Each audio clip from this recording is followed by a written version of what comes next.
What's up, guys? Young Bucks, old goats. Right now, it's just a goat. I think we have some of the fellas coming in a little bit later. How's everybody doing tonight? We are going to check out the NFL picks for the week. We are going to, of course, man. Very, very sad. I know everybody's very sad out there. Tom Brady.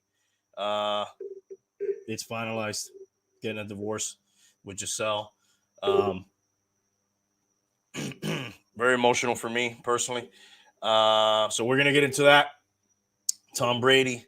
What else we getting into tonight? We're gonna get into the Dolphins, of course. Tua. It's Halloween soon. Oh, that's I got my boy Tom Brady with me here also. He's behind me. Saw that game last night. I want to talk about that game a little bit last night. What else? What else we got? We're gonna talk. Elon Musk is taking over Twitter. It's a lot of stuff. A lot of stuff going on. Oh, I want to give a shout out before we get into the show to my boy Big G, GM Piero. He makes all my shirts for the podcast, for my business, Man of Action Figures, which I do got some Man of Action Figure stuff to show you guys later, like this DMX here. He's making colored shirts now too. So if you need shirts, check him out. GM Piero. Thank you, brother. And thank you for the Steelers tickets. He took me out to the Steelers Dolphin game last week. We had a trip out there. The game itself was a little bit boring. I guess you could see that on TV as well, obviously. But we got the W. That's all that counts. That's all that matters. But we're not going to win very many games looking like that. You know, the Steelers are a pretty bad team. Let me look at the box score here of that game. What did we have going on? We had Pickett was throwing pickets. He threw 3 pickets, 3 picks for Pickett. And he actually hit another Pickett. Not Kenny Pickett, his receiver George Pickens had a touchdown, Pickett to Pickens. Tua didn't have any picks, but he could have very well thrown multiple picks, which you got to clean that up. He was 21 at 35, 261, 1 touchdown. Mostert looked nice, ran for 79 yards. There was a lot of Steelers fans out there, man. A lot of Steelers fans out there. A lot of those little terrible towels everywhere. But I've been to 2 games in my life out there. Cheers, by the way. I've been to 2 Steeler games out there, and luckily we won both of them. But those little towels are always out in full force, like in the first quarter. And then as the game goes on, if they're losing, you see less and less of those little towels. I really wanted to take one from somebody as a sort of like a trophy, but I didn't do it. Actually, the Steeler fans that were around us were kind of cool. You know, they weren't really, they weren't really jerky. But in general, I don't really like those guys. So it's nice to be 2-0 against the Steelers in my lifetime, at least while I've been there at the stadium. The last time was one time we stunned them. I want to say like 5 years ago, where we were really, really bad. And then this guy was in the game with me. Maybe he'll remember. Hey, Bum, what's happening? how you doing, bro? I'm doing. Cheers. Cheers. I was just telling the story. All right, you were out at the game on Sunday. I was telling the story about the game, and I was thanking Gio for taking me to the game. And then I was remembering we had been to another game, at least together. I don't know if you've been to other ones, where we also beat the Steelers. What was that, like 5 years ago or something? Was it that long ago? Maybe longer. 4. You know what? It's weird. I look at 2018 and what happened with this team, and it seems like so long ago. Yeah. If you look like at a box score from 2018, I mean, we were doing the Miami Miracle in 2018. That seems like ages ago. But was that the same year we played the Steelers? Oh, I don't know. I feel like Okay. that Steeler game was 4 or 5 years ago. I guess we could look it up. It was a game we were not supposed to win, and we It kind of. wasn't. It wasn't 2016, was it? I mean, I guess we could look it up, but it was nice to beat them that game Definitely. also. There was As another you, one before that we beat them, and then like Antonio Brown almost ran it in at the end of the game. I think that was over there. Yeah, that one's not here, Yeah, that was in Pittsburgh. but it was around. It was a recent one. Yes. So, Yeah, now, of as you course, know, I went with Steeler fan. Well, one Steeler fan, a oh, Giant fan, sorry to hear that. and a Dolphin fan. I think you nailed it. It was 2016 October, and we won 30-15. Wow. So that had to be it. Quite handily. Yeah, and 2013 we beat them 34-28, and that was up there. And I think that's the other one I was talking about, that Antonio Brown had the ball at the end. But, sandwich in between this, we did lose to them in 2019, and we lost that wild card game to them. The 2019 one, was that the one that there was a controversial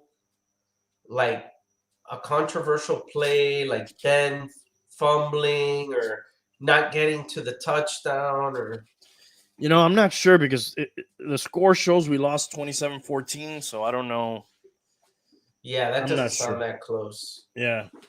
Maybe it was close at one time and that happened. But the last one at home that we beat them was 2016. Yes. Wow. Yes, because 30-15 in 2016. Yeah, that's it. That was our playoff year. Yeah, well, yes, right, because we played them in January 2017 in the playoffs, and they kind of reversed the score on us then. They beat us 30-12. Yeah. That's the game Matt Moore started and got lit up on one play. Probably concussed, but he missed like one play. Yeah, they put him right back out there. Yeah, and then this other one we lost with Fitzpatrick and Albert Wilson. This team changes so fast, man. So we're waiting for Tank. We're gonna make the picks. Before we do, I guess I wanted to kind of start with Tom Brady. It's official, getting divorced. I kind of feel that this guy lost that game last night. He was like, you know what? Fuck this. I'm going to go finalize this shit tomorrow. I got to get this over with, get this out in my rearview mirror, and just concentrate on football. So, I don't know. The timing seems weird. Or maybe he's like, let me do it right now. I got, 10 days off or whatever it is, and get this over with.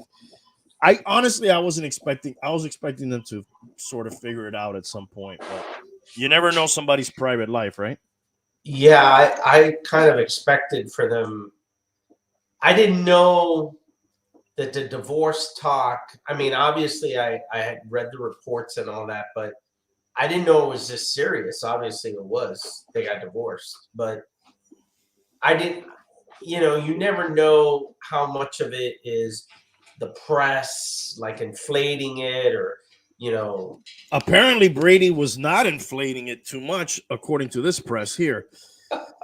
Apparently, he had some sort of issues where either by choice or whatever, he was not. Apparently, Giselle's a rabbit, dude, and he was not fulfilling the obligations, so to speak, and especially during football season. He kind of remember the boxers were told not to have sacks leading up to the fight, which Mike Tyson said he always did. So I don't know how much weight there's to. Apparently, that made them more furious and focused. I don't know. I only ever heard Mick tell that to Rocky. Women weaken legs, Rock. They wicked knees, Rock. So apparently Tom was not doing it. But what a bad year for Tom. You get highlights, headlines like this coming out that you're, no sex marriage. You get divorced from a supermodel. You are 2 games under 500. I think the first time since 2002 or something like that. Lose 3 games in a row. I don't think he's ever done that in NFL. You got to go back to Michigan days for that. He sets a record which has to do with longevity, of course, the sack record, but still kind of dubious distinction. And remember, folks, every time you see Tom Brady get sacked from now on, it is a new NFL record. What's up, Big Remo? New What's NFL up? record. Every time. Yeah, I don't think that's a record you sort of flaunt, right? No, but I'm happy he has it, and we could call it out every time. Yeah. So I believe he's going to shatter it.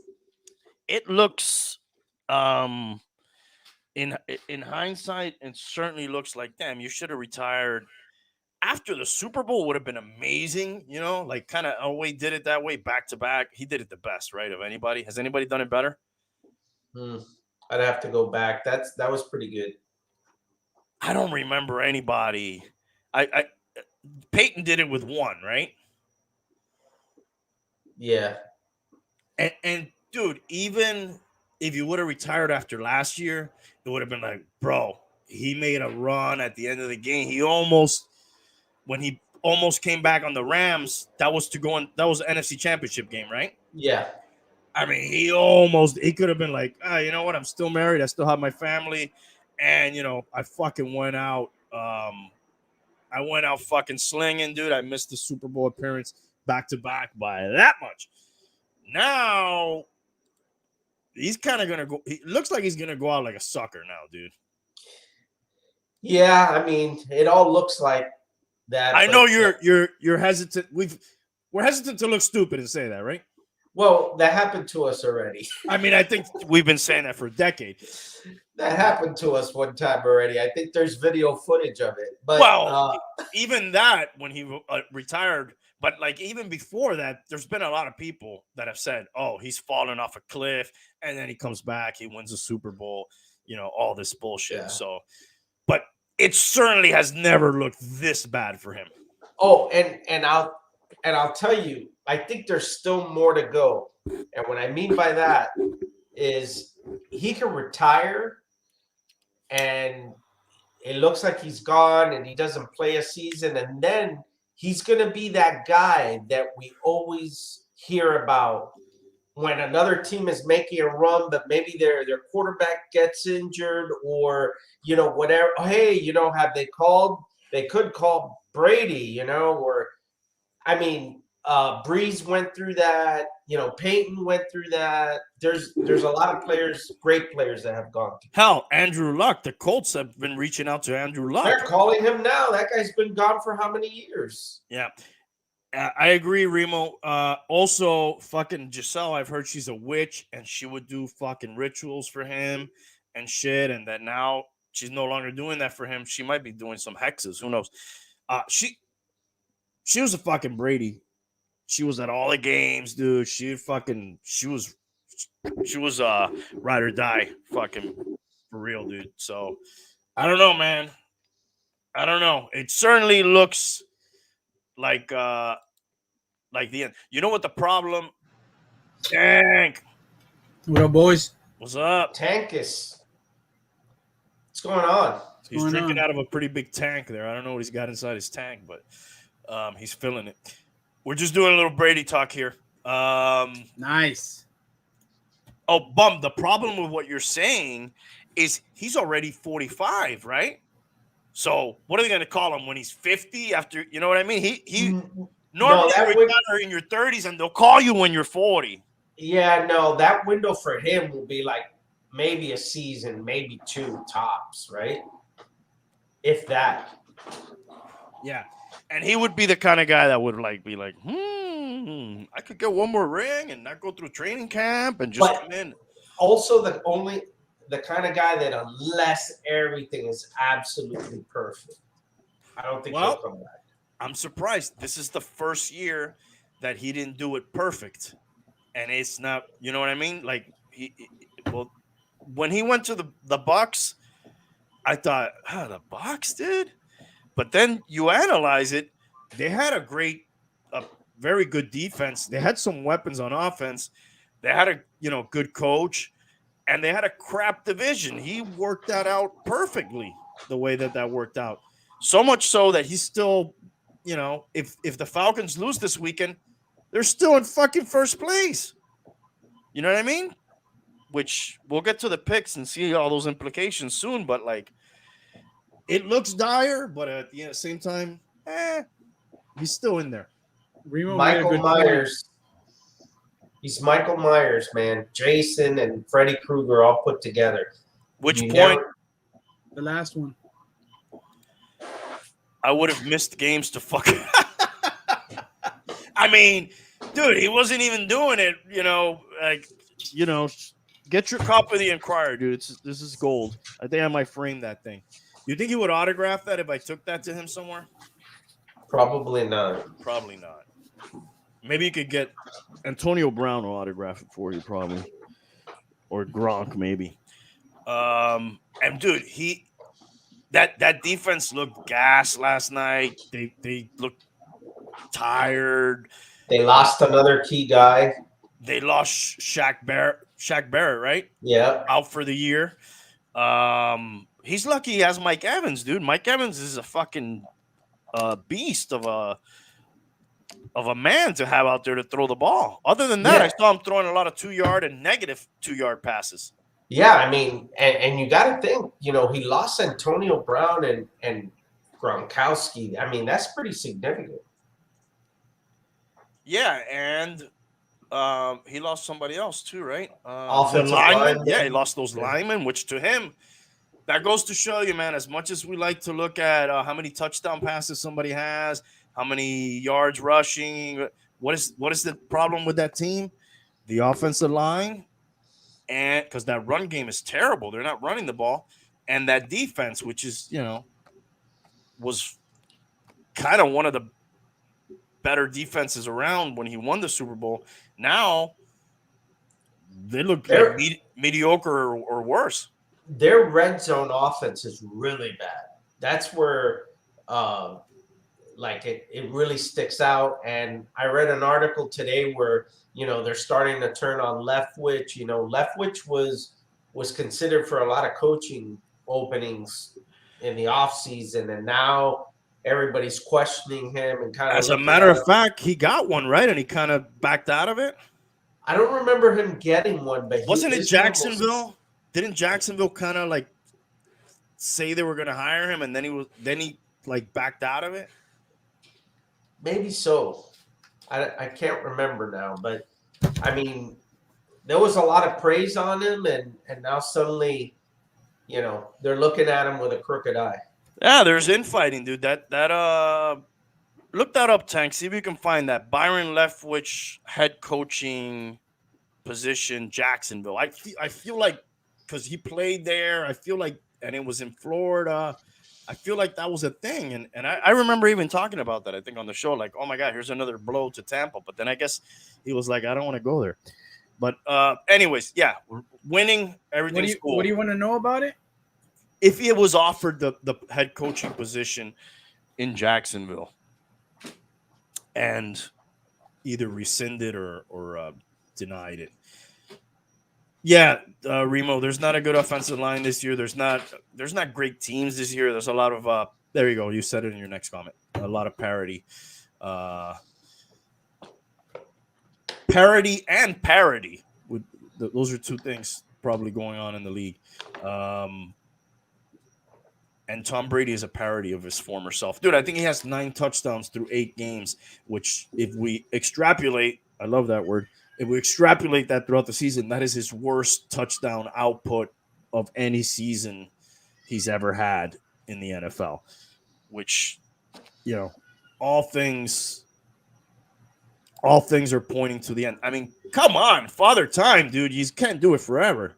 This was bound to happen, right? We would hope.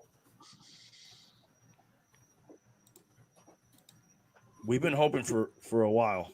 Yes, we have. So, but still, with all that, he only has 1 pick, even though they dropped at least 2 picks last night. At least. I see here that Byron Leftwich withdrew Yes. From what did he withdraw? from consideration, refusing to work with GM Trent Balk.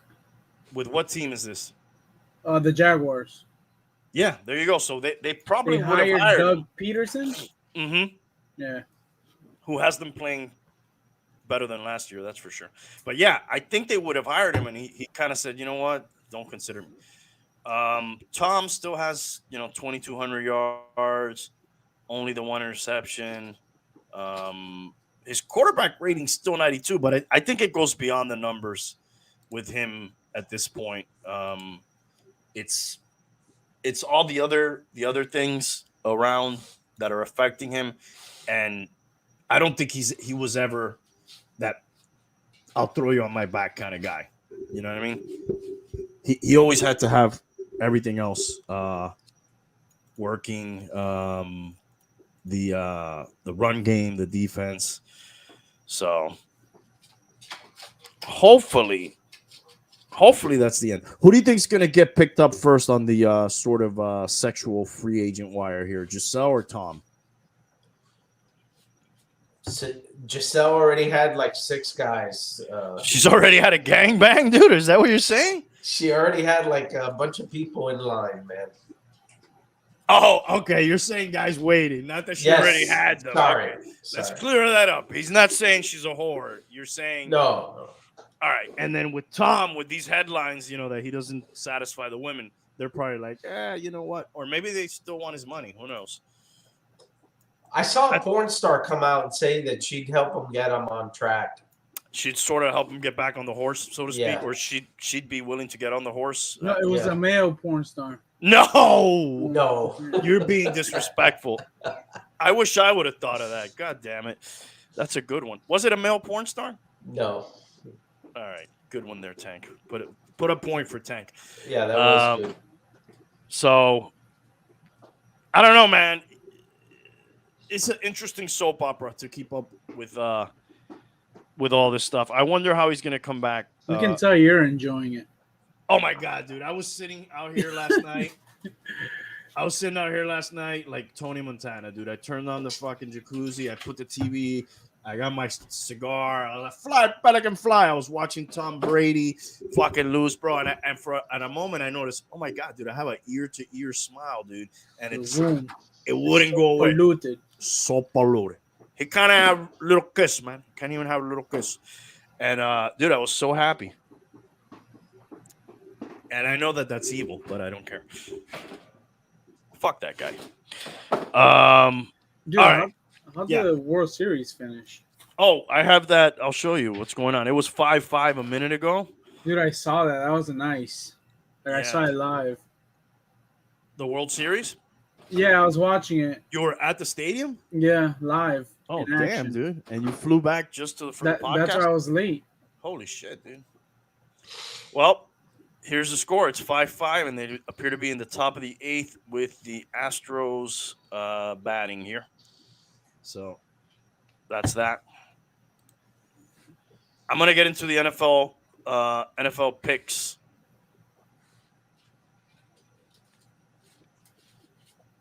Balky, he was the GM that drove the Niners into the ground. I said Balk. That's how it was spelled. So he's saying that there was a spell check. He's spell checking you. What's up in the Bay, Remo? If you're still there, are you guys? Do you like that McCaffrey trade, or no? What do they think? All right, boys. You want to do the picks? Yeah, we can do them. Bubba, like you're gonna pick or commentate? Like the announcers, I'll abstain. Okay, you can just throw in your 2 cents. We did both pick the Ravens last night, right, Tank? Yeah. So we're starting off 1-0. Unfortunately, I had another shitty week. I was 5-9 last week. You were 8-6. Respectable. Thanks. I'm 39-64 for the year. That's 378. So literally, if you were just to pick opposite from me, you'd be doing pretty well. And Tank 49-53, creeping up on 500. They're 480. So that's good for you. But I feel strong about this week. I feel good. And the first game is in London, and this is the Broncos against the aforementioned Jags. Jags favored by 2. Dude, the Jags, London is like home turf for them, right? Yes. Yeah. The The Jets, owner is responsible for that. well, for a while we were there trying to play nice so we can get the Super Bowl. The Jets did it a lot, it seemed. And the Jags do it a lot too. It's kind of like a home game for the Jags. It probably is a home game. It is a home game, It actually. is. So I was reading something that said that if the Broncos don't win, they could fire Nathaniel Hackett because he can't hack it. They're gonna He's hack him. he's a hack. How about you fire Russell Wilson, dude? Sussel. Did you see that crazy video of him talking about all the crap he was doing on the airplane while his teammates were sleeping and shit? Yeah, I don't get that. Like, why would anybody care about that? He's such a tool. He's a fucking just a goof. He gives me A-Rod vibes, like such a phony goof. Goofy. That's how I see him, a goof. I see him as a phony, like, I remember watching so many games and they always have to show him going to like children's hospital, which is nice and all that, but I'm sure like so many people do that without like, hey, make sure you play this before my game that I'm going to the hospital and like all this stuff. I wonder how they put up with him in Seattle, dude. Maybe that's why it was weird that they cut ties with him, right? Well, suddenly they're starting to look like geniuses, right? Because Geno Smith is. That sounded better in my head. Yeah, it did. They look like they knew something that nobody else knew. Well, I'm sure they knew Russell Wilson, dude. You know. Anyways, you got a pick on this game? Talking to me? Talking to you, tough guy. Oh, sorry, bro. Yeah, bro, give me the Broncos. Oh, what's the spread? 2 points. Yeah. I have this thing on the screen, right? No. Oh, my bad.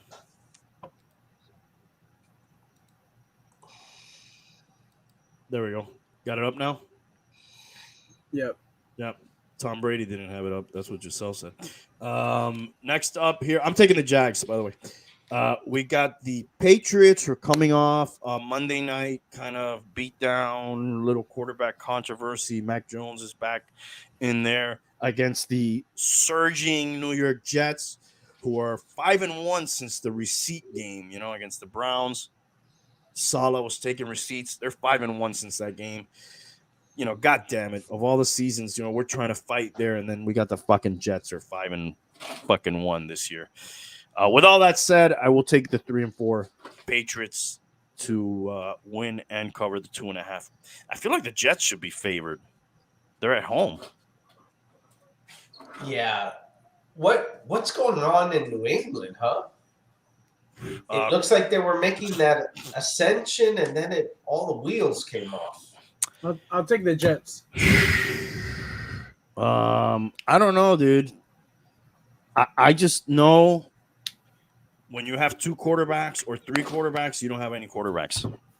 You never want to be playing that fucking game, and they're kind of playing.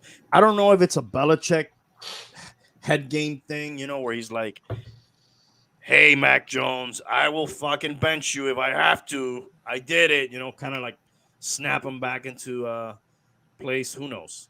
That guy likes to play with people's heads. Or he could be getting old and just fucking losing it, dude. But it was nice to see the Bears not let him get that or break that record from Hallis for all-time coaching wins against them on Monday Night Football. That was cool to see. Next up, guys, we have the last undefeated team in the NFL, Philadelphia Eagles, versus the Steelers, who is a Dude, that's a really bad football team. Some people are calling for Tomlin's head. Is he on the hot seat? He's like one of those untouchable people, like Pete Carroll and so on and so forth. They tend to have bad seasons and still nothing happens to them. Well, he's never really had a losing season. That's always like his claim to fame. Well, that's kind of important, right? Absolutely. I'm just saying, even those seasons that he's gone like 9-8 or 8-8, they kind of start talking about it a little bit, and they pride themselves on like never having too many coaches. I think they've had 3 coaches in the last 50 years, Cowher, Noel, and him. But I guess at some point he can't be the coach forever, right? At some point, or we're having a down season. We're not. I'm not going to say a down season. I think in his case, what it may be interpreted as it's a transition, right? So they got out of Big Ben. They drafted a rookie quarterback. They're starting him. He's going through growing pains, and not pains in his growing as right. Okay. Not like X. X going to give it to you. Right. So I think they may just be looking at him as, hey, it's a transitional year. We got our young quarterback. Dude, for whatever reason, that team always finds wide receivers. Mm-hmm. Like, their wide receiver core, just look at it. Deontay Johnson. They got Pickens now. They got Claypool. Pretty solid. As always, they just got rid of Juju Smith-Schuster previously, and if we go back, they always Antonio Brown, Mike Wallace's, Plaxico. I think they got rid of James Washington. Went to Dallas. Hines Ward. They had other guys who were kind of successful there for them at least, and they didn't really do much anywhere else. But yeah, for whoever's drafting there, and the guy who studies receivers, that's the best guy at drafting wide receivers in the history of the NFL. Yeah, probably. I think New England has to hire that guy. Yes, New England is the polar opposite. They have the absolute worst guy at drafting wide receivers ever. Even though they're able to put together some pretty good receiving cores at time, but most of it is done via trade or free agency or whatever. Or the real lower picks they get lucky with. Yeah, like an Edelman or who else have they had? Brady. Like that. Well, I mean, we're talking like a receiver. Yeah, they got lucky with Brady for sure. And then the Eagles, the rich get richer. They just got Quinn, defensive end, to add to their roster. So it is a big spread, 10.5. Well, look what Buffalo did to them, to the Pittsburgh Steelers. You would think that Buffalo and the Eagles are pretty up there. I mean, this should be a blowout, right? I would think so, and I'm taking Philly to cover the 10.5. Yeah, I'll take it too. At home, And I don't know. I don't think this is any type of grudge matchup, but I'm sure that they're going to want to continue to make a statement. You're taking Philly as well? Yep. All right. Next up, we've got the Bears, who are coming off that nice Monday Night Football win we talked about there against the Patriots, and they're going up against the Cowboys with Dak Prescott. This line seems crazy to me. The Cowboys are favored by 10. Cowboys offense hasn't been, earth-shattering.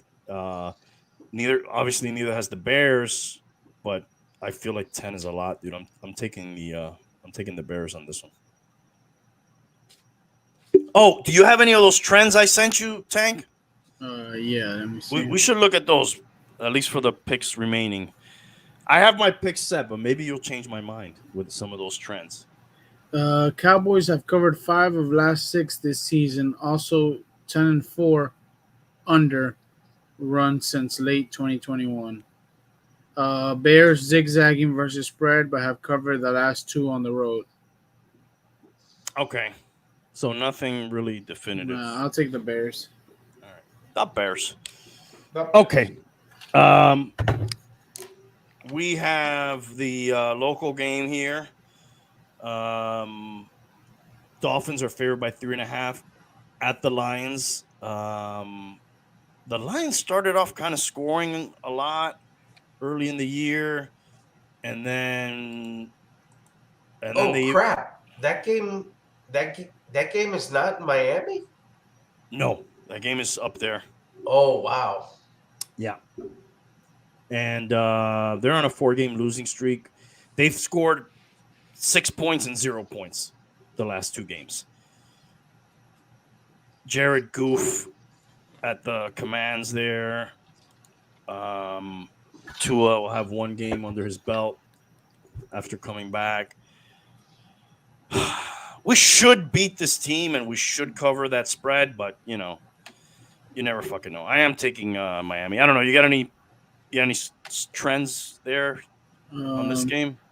Dan Campbell has dropped the last 2 versus spread in 2022, and only 4-18-1. That's the under since last season, but 14-9 versus the spread that spanned with Lions. I forgot Dolphins about that angle. That's the old Dolphin coach there. Dolphins no covers last 4 this season after covering 10 of previous 12. Wow. Detroit also 6-1 versus spread last 7 at Ford Field and 6-2 over since late 2021. There's only one thing that sways me here. The fact that we should win leads me to believe that we won't. I'll take Miami. What's up with Amon Ross St. Brown? Has he been out? That receiver He they had? has. Okay. Yeah. But I think he's playing. Okay. And they have Jamal Williams carrying the load, so to speak. All right, let's keep moseying on down to Cardinals versus Vikings. We got any trends here? Yeah. Cards 2-1 versus the line. Yeah, that's what we want. That's good. Versus the line. Oh, Cards 2-1 versus the line away this season. 10-2 versus points as regular season visit. Yeah, that's it. I don't know, dude. Kyler Murray seems like he wants to be playing video games. Their coach seems like he It wants came to. out today. What came out The today? new the new Call of Duty. Oh, for real? That's the fucking trend we need to know. They're losing for sure. He's going to be playing all night. All right, give me the Vikings. I'm taking Minnesota. You know this, right, Bum? He's apparently a big Call of Duty player. I've heard that. I think that's why it was included in his contract that he has to watch at least like 9 hours of film a week, something like that. I don't know, some shit like that. Yeah, he's Call of Duty, and his coach is on booty calls with that girlfriend of his. So I'm for sure Minnesota's taking this one. Next up, the Raiders are 1-point favorites against the Saints. Why are the Saints insisting on starting Andy Dalton? The Red Bomber. Mm-hmm. Raiders 3-6 versus spread last 9 away. 1-2 this season. And that's it. Yeah, that's the only spread.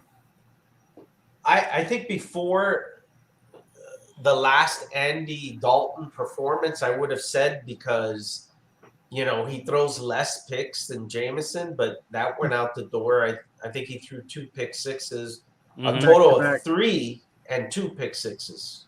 Yeah, the pick sixes, I think, were on back-to-back throws, right? Back-to-back, yeah. Or possessions, at least. Drives, yeah. So, I think they were kind of moving in that direction because they felt that, Jameson didn't protect the ball a lot, but I think they're getting the same from Dalton. Are you combining his first and last name to come up with Jameson? Because his name is Jameis Winston. You call Jameson? Jameson, yeah. I don't know if you're drinking Jameson or you're just putting it all together. I think I'm putting it all together. All right. Just to make it shorter. Got it. I feel like this guy's probably the worst pick for quarterback there. I'd rather have Jameson, as you call him, or why don't they just throw in fucking the Swiss Tatum. Army knife? Yeah. Or are they just like so sure that will be a disaster? That guy seems to only be good in small doses. The smaller the dose, the better he is, right? It seems that way. Yeah, as much as I hate to, I'm taking the Raiders. Same. All right. Because they have not been tremendous either, but I just... Okay, next up, Panthers at the Falcons. I wanted to show you... Look at the standings in this crap division, dude. Because, we're here talking about Tom Brady's demise. They're 3-5. The Falcons are 3-4. If the Falcons lose, they'll be tied. If the Panthers win, they'll be like a 3-way tie for first place at 3-5. Maybe even a 4-way tie if the Saints can win too. It's just a crazy crap division. Dolphins never end up in one of those divisions where you can kind of suck and win it. No. We're always in the division where the Super Bowl champion is and the AFC championship is all right together. Or where a generational talent has come into the league and has decided, I'm going to play here for 20 years. Whether that be Tom Brady, Josh Allen, Jim Kelly, or I don't know who else going further back, but that's pretty fucking good right there. Those three that we had. Well, back in the day, we did have Peyton Manning when he first came into the league. He was in our division. Yes. In the early years, he wasn't that great, luckily. And I don't know, how many years did he play in that division, more or less? Do you know? I feel like 5 years, maybe, something like that. I would have thought less. Okay, maybe less. When did Jim Kelly retire? Can you look that up, Tank, real quick? Jim Kelly?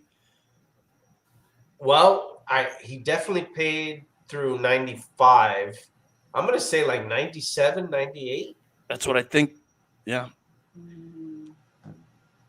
I'm just trying to see, like, how many years have we been with either Jim Kelly, Tom Brady, or Josh? 96. He retired in 1996. Yeah. I believe Brady started in 99. What was Jim Kelly's first year? Like 87 or something like that? 86? Is the Houston Gamblers? Is that NFL? No. That's where he came from USFL. There you go. Then 86. Okay.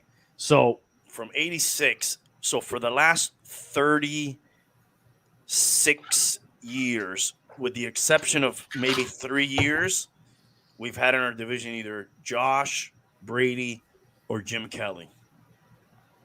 Which, in any year, we're like top quarterbacks in the league. And Namath. Don't forget Namath. Ugh. Fuck that guy. What bad luck, dude. That's bad luck. Yeah, man. That's just the luck of the draw. That guy ends up to be in your division. Who else can say that? I guess anybody in the NFC North can say that, right? Why did you guys say Peyton Manning was in your division? They realigned the divisions when the new teams came in, the Jaguars and the Panthers. Previous to that, the Colts were in the AFC East. Oh, okay. Yeah. And they added a division. There was 3 divisions only before, right, Bum? Right. They sort of took one away from everybody and then put these guys into another one, and they kind of sort of evened out the divisions, where now every division is 4 teams. But there used to be like some with 5, some with 4, some shit like that, right? Yeah, it was uneven. Yeah. So the Falcons are trying to get sole possession of first place here. Mayfield has been benched, dude, for J.J. Walker, also known as P.J. Walker. What a fall from grace from Mayfield, dude. Like from you're in Hulu commercials, you're demanding trades, and now you're out there holding the clipboard and running the scout team. It happens so fast in this league. Falcons Yes, are it favored by four and a does. half. I'll And I take the will take. Falcons. Yeah, I'm taking them too.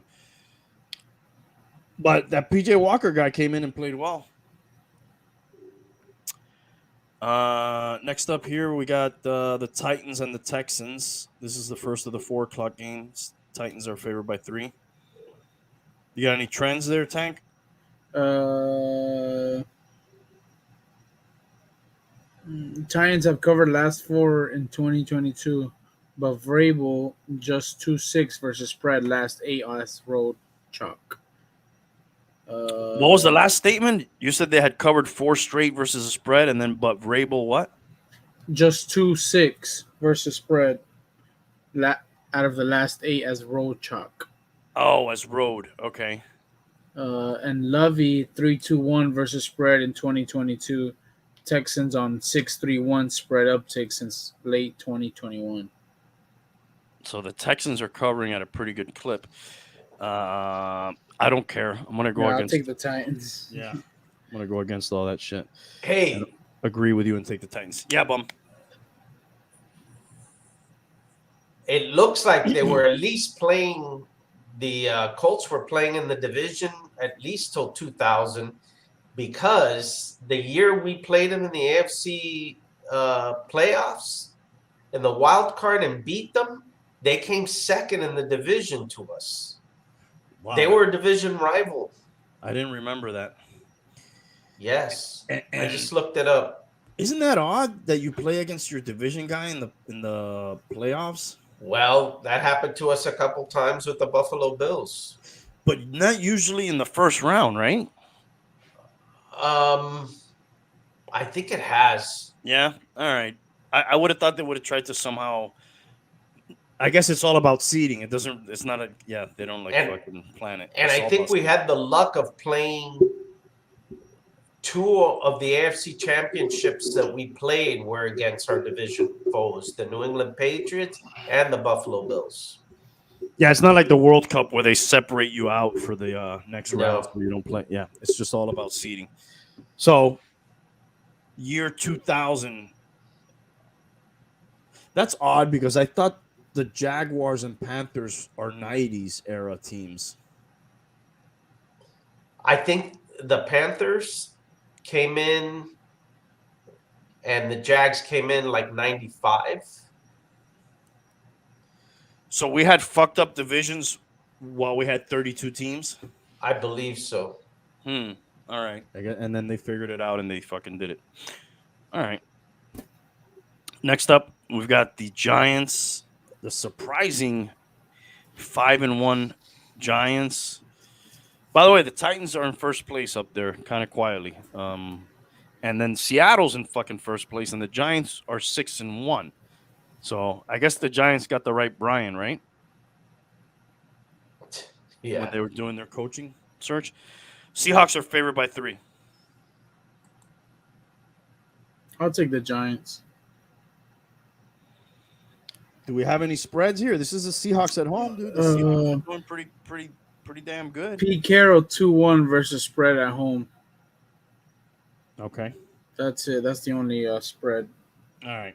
I'm gonna take the Seahawks on this, even though they're just 3-3, I think. But I like them at home. Next up, this game was supposed to be. This is Washington at Indianapolis. This game was supposed to be like the Carson Wentz sort of return versus Matt Ryan. Wentz is out injured. Ryan is kind of injured, but they also said that we benched him. I don't know why make the point that you're benching the guy if he's already injured, right? I don't know. That seems like out of spite. You're like, yeah, you're injured, but we were gonna bench you anyways, okay? So we're gonna announce it that you're benched, and they did. And now they have Sam Ellinger, who I told the bum this guy sounds like a folk singer or some sort. Yeah. But he's apparently been the backup since last year, and he's been waiting for this moment. They even surpassed Big Dick Nick Foles to let this guy play, and he's going up against Tyler Heineke, who had a nice game last week and was able to win. So, a couple young quarterbacks here. Indianapolis is favored by 2.5 at home. I'll take the Commanders, and the trend that I got is Ron Rivera 961 versus points since mid 2021. Wow, that's pretty good. Yeah, I'm taking Washington too. It looks like that league realignment happened in 2002. Okay, I wonder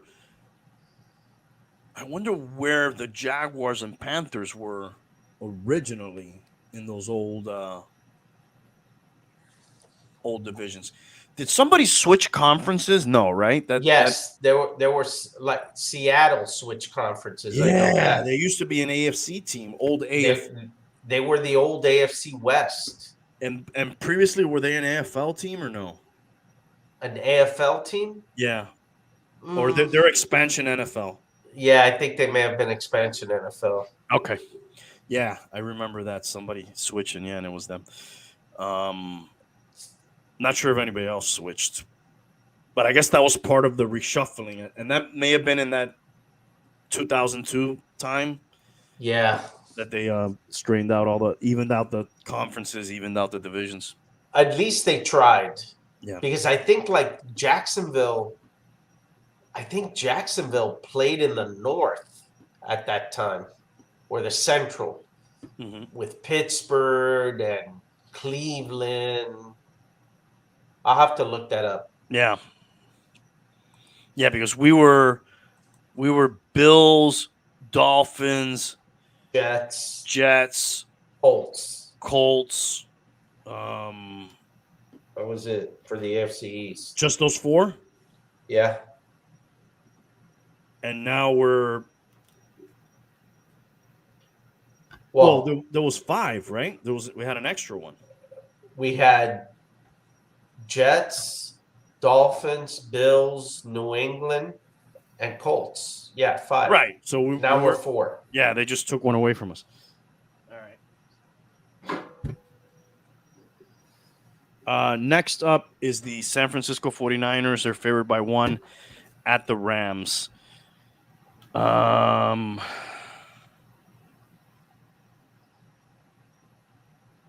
don't know. This is kind of a tough one. You got any trends on this?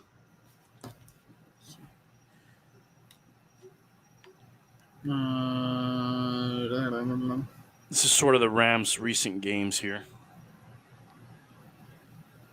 They beat Carolina. They lost to the Cowboys. Wow, this is pretty quick in the season. They're playing them for the second time. First game, San Francisco won 24-9. And that was at San Francisco earlier in October, just 25 days ago. I'll take the Niners, but no spreads no trends on this. Okay, I'm taking the Niners as well. Okay, and then this is the Sunday night game. I think this spread. Sorry, I wasn't showing the spreads. I think this spread's out of control, dude. It's 11 points for the Bills at home versus the Packers. I know people are like Rodgers washed up, but dude, 11 points. I'm gonna have to take the Packers just because that's too many points, dude. I don't remember. Josh Allen looks like an MVP too. I don't remember when the last time the Packers came through for me was, to be honest. Yeah. I hear you.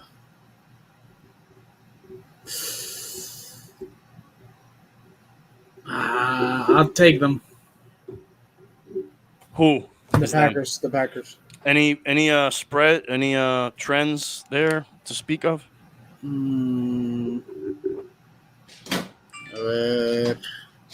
This shit is all out of order.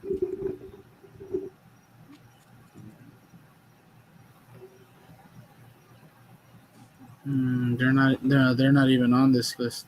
Okay. Next up, Bengals at the Browns, Monday Night Football.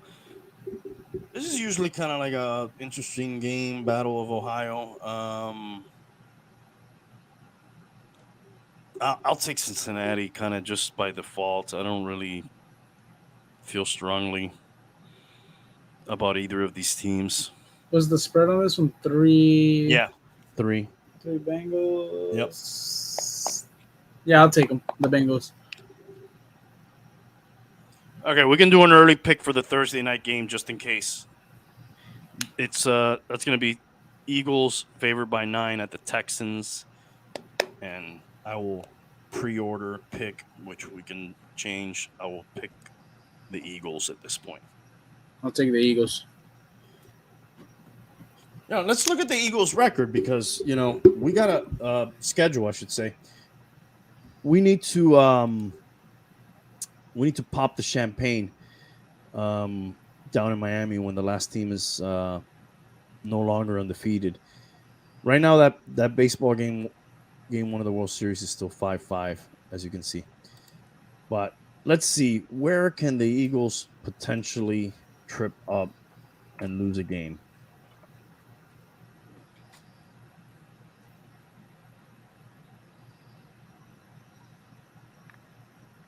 I don't think anybody was expecting them to be 6-0. No. Even though some people had them for the Super Bowl. Yeah, I heard a lot about that talk. Yeah, in the I offseason. heard. I remember a lot of people picked them for the Super Bowl. It's kind of like a trendy. It was kind of like a trendy pick, right? I So don't know this if trendy, but yeah, like a definitely trendy, like, hey, look at me, I'm being different. I'm gonna pick the Eagles. Like, not like everybody picking the Eagles, but kind of like a trendy insider. I felt like, like yeah, the Colt pick. so. We just talked about these two games, very winnable games. Commanders, Colts, Jesus, Packers, who are down. wow. Titans, I guess, gets a Oh little my bit God, they're going tougher. undefeated. Giants, they have a nice record, but again, this is a division game here. Bears. I guess this just tells you like what the NFL is. We've gone through multiple teams, and none of the games were like, "Yep, they're losing that one." Cowboys, Saints. That's so far the best chance. The Cowboys. Yeah, and Yeah, they maybe. beat them already. I see the Titans, maybe. Yeah. Yeah, right here, this little patch is not that easy. Titans, Giants. Packers might be able to pick it up, but I doubt it. But They even already beat the Cowboys too. yeah, even this Titan game, they're playing it at home. This Giant game is on the road, so maybe that's one. Saints, Giants. Dude, this seems like a very favorable schedule. Yes, it does. I understand the Giants are 5-1 and they play them twice, but I feel like the Giants are like a soft 5-1, man. I don't know. Wow. Oh my God, they're gonna go undefeated, dude. Sure looks that way. Jesus Christ, dude.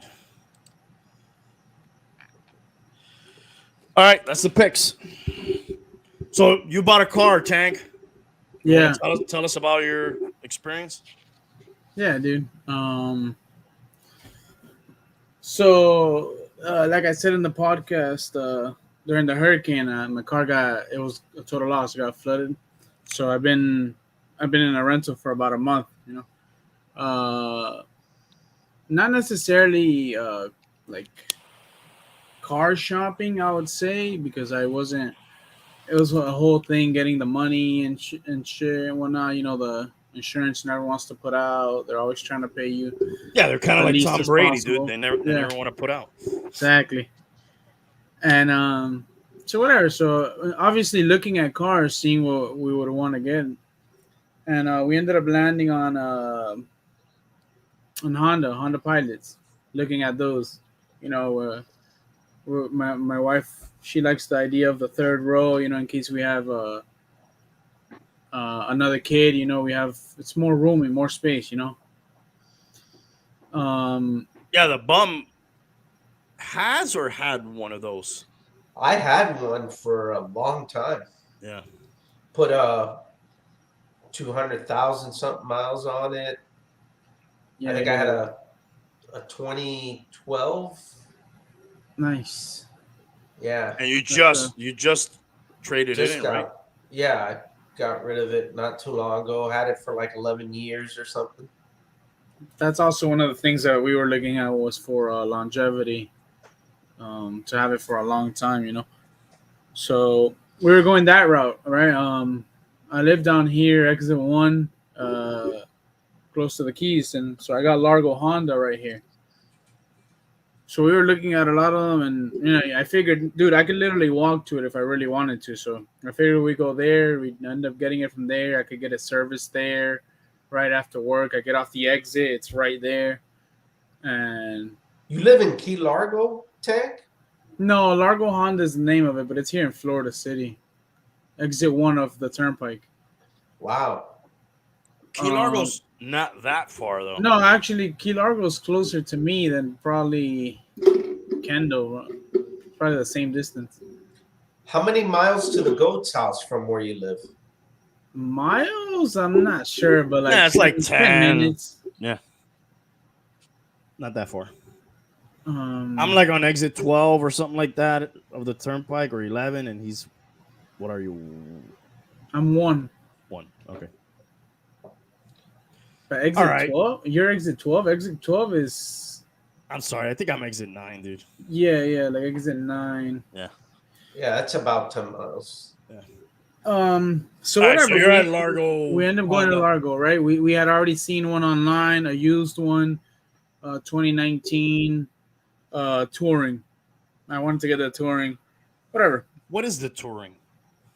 It's like they have the EX or the XL, and then the EXL. It's like one of the models or the packages, I guess. It brings the TV.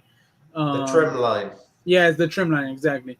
It brings the TV, the better, like, sportier wheels, better suspension, I think. That's the top one, I think, the touring. I think now they have the Elite. Oh wow, they didn't have that when I bought them. And then they have the black edition that's all blacked out, black rims, black everything. And so whatever, I go to Largo we look at it. The guy, Bruno was his name. He was our sales guy. Oh, come on, dude. Had to be a cool guy, right? Yeah, no, for sure. He was awesome, bro. He was very helpful. And he was cool, bro. But then after we interacted with him, it went downhill with everybody else that we met. Too aggressive? Terrible customer service, bro. There was one point where we were talking, whatever. He goes, he gets another guy, I guess his boss, the sales manager or whatever, and he comes. We talk some numbers, and then we test drove the car, everything with that guy. It was cool. Then before it ended up, it felt too pricey for me. The sticker price was like 36, and the overall was gonna be like 40, like close to 41, like out the door.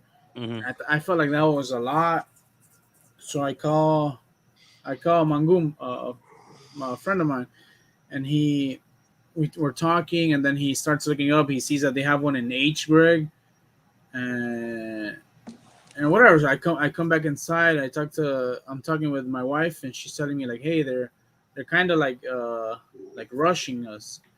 She goes, I don't really feel comfortable. I'm like, oh, whatever. I go, all right, let's just go, because they closed at 8, and I went after work, and it was like 6 when I got there. And then when I got on that phone call, it might have been like 7:20. And what I didn't know, when I went to go talk on the phone, the finance guy came, and he introduced himself to my wife. He goes, hey, how you doing? Whatever. We close at 8, so I want to get this going. But like that, straight up, I I ended up talking to one of the guys after, and I told him if I would have heard that, if I would have been there while he said that, I would have walked away right there. Because like it seemed like they were more interested in making the sale, or they were going home than making the sale. Yeah, it's also a tactic, to like kind of get you. Yeah. Also, whatever. When I came back, I was like, oh, bro, don't worry, we're we're gonna go. They just called me that they have one at H Greg. We're gonna go check it out. And then I was doing something, and I noticed that one of the guys gets on H Greg's website, and he's looking and looking, and then he just gets up and walks away, like he didn't try to counter me, like saying like, "Hey, yeah, theirs has more miles, ours is a newer year," like nothing like that, bro. And as we're leaving, whatever, I talk to the sales guy, whatever, I tell him bye, thank you, we'll be in touch. And as I'm leaving, there's two doors. I'm going to the further one. And then in the one to my right, there's like six guys standing there by the door. And I had interacted with a couple of them already. Like we had interacted with four people the whole time we were there. And as we're walking out, like nobody says like bye, thank you for coming, like nothing. But obviously as soon as we got there, they fucking sharks, they all come to you. Hey, we got coffee, water, anything you need.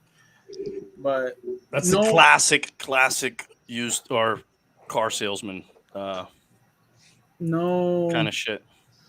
like no trying to interact. I'm just money. They're just trying to get that check, and like that's it, bro. Like really, like Yeah. so and whatever, bro. My wife tells me that thing about the guy saying, "Oh, we want to go," or like we want to get this going at the house. So I didn't know. I was like, "Fuck," like I would have fucking walked away right there.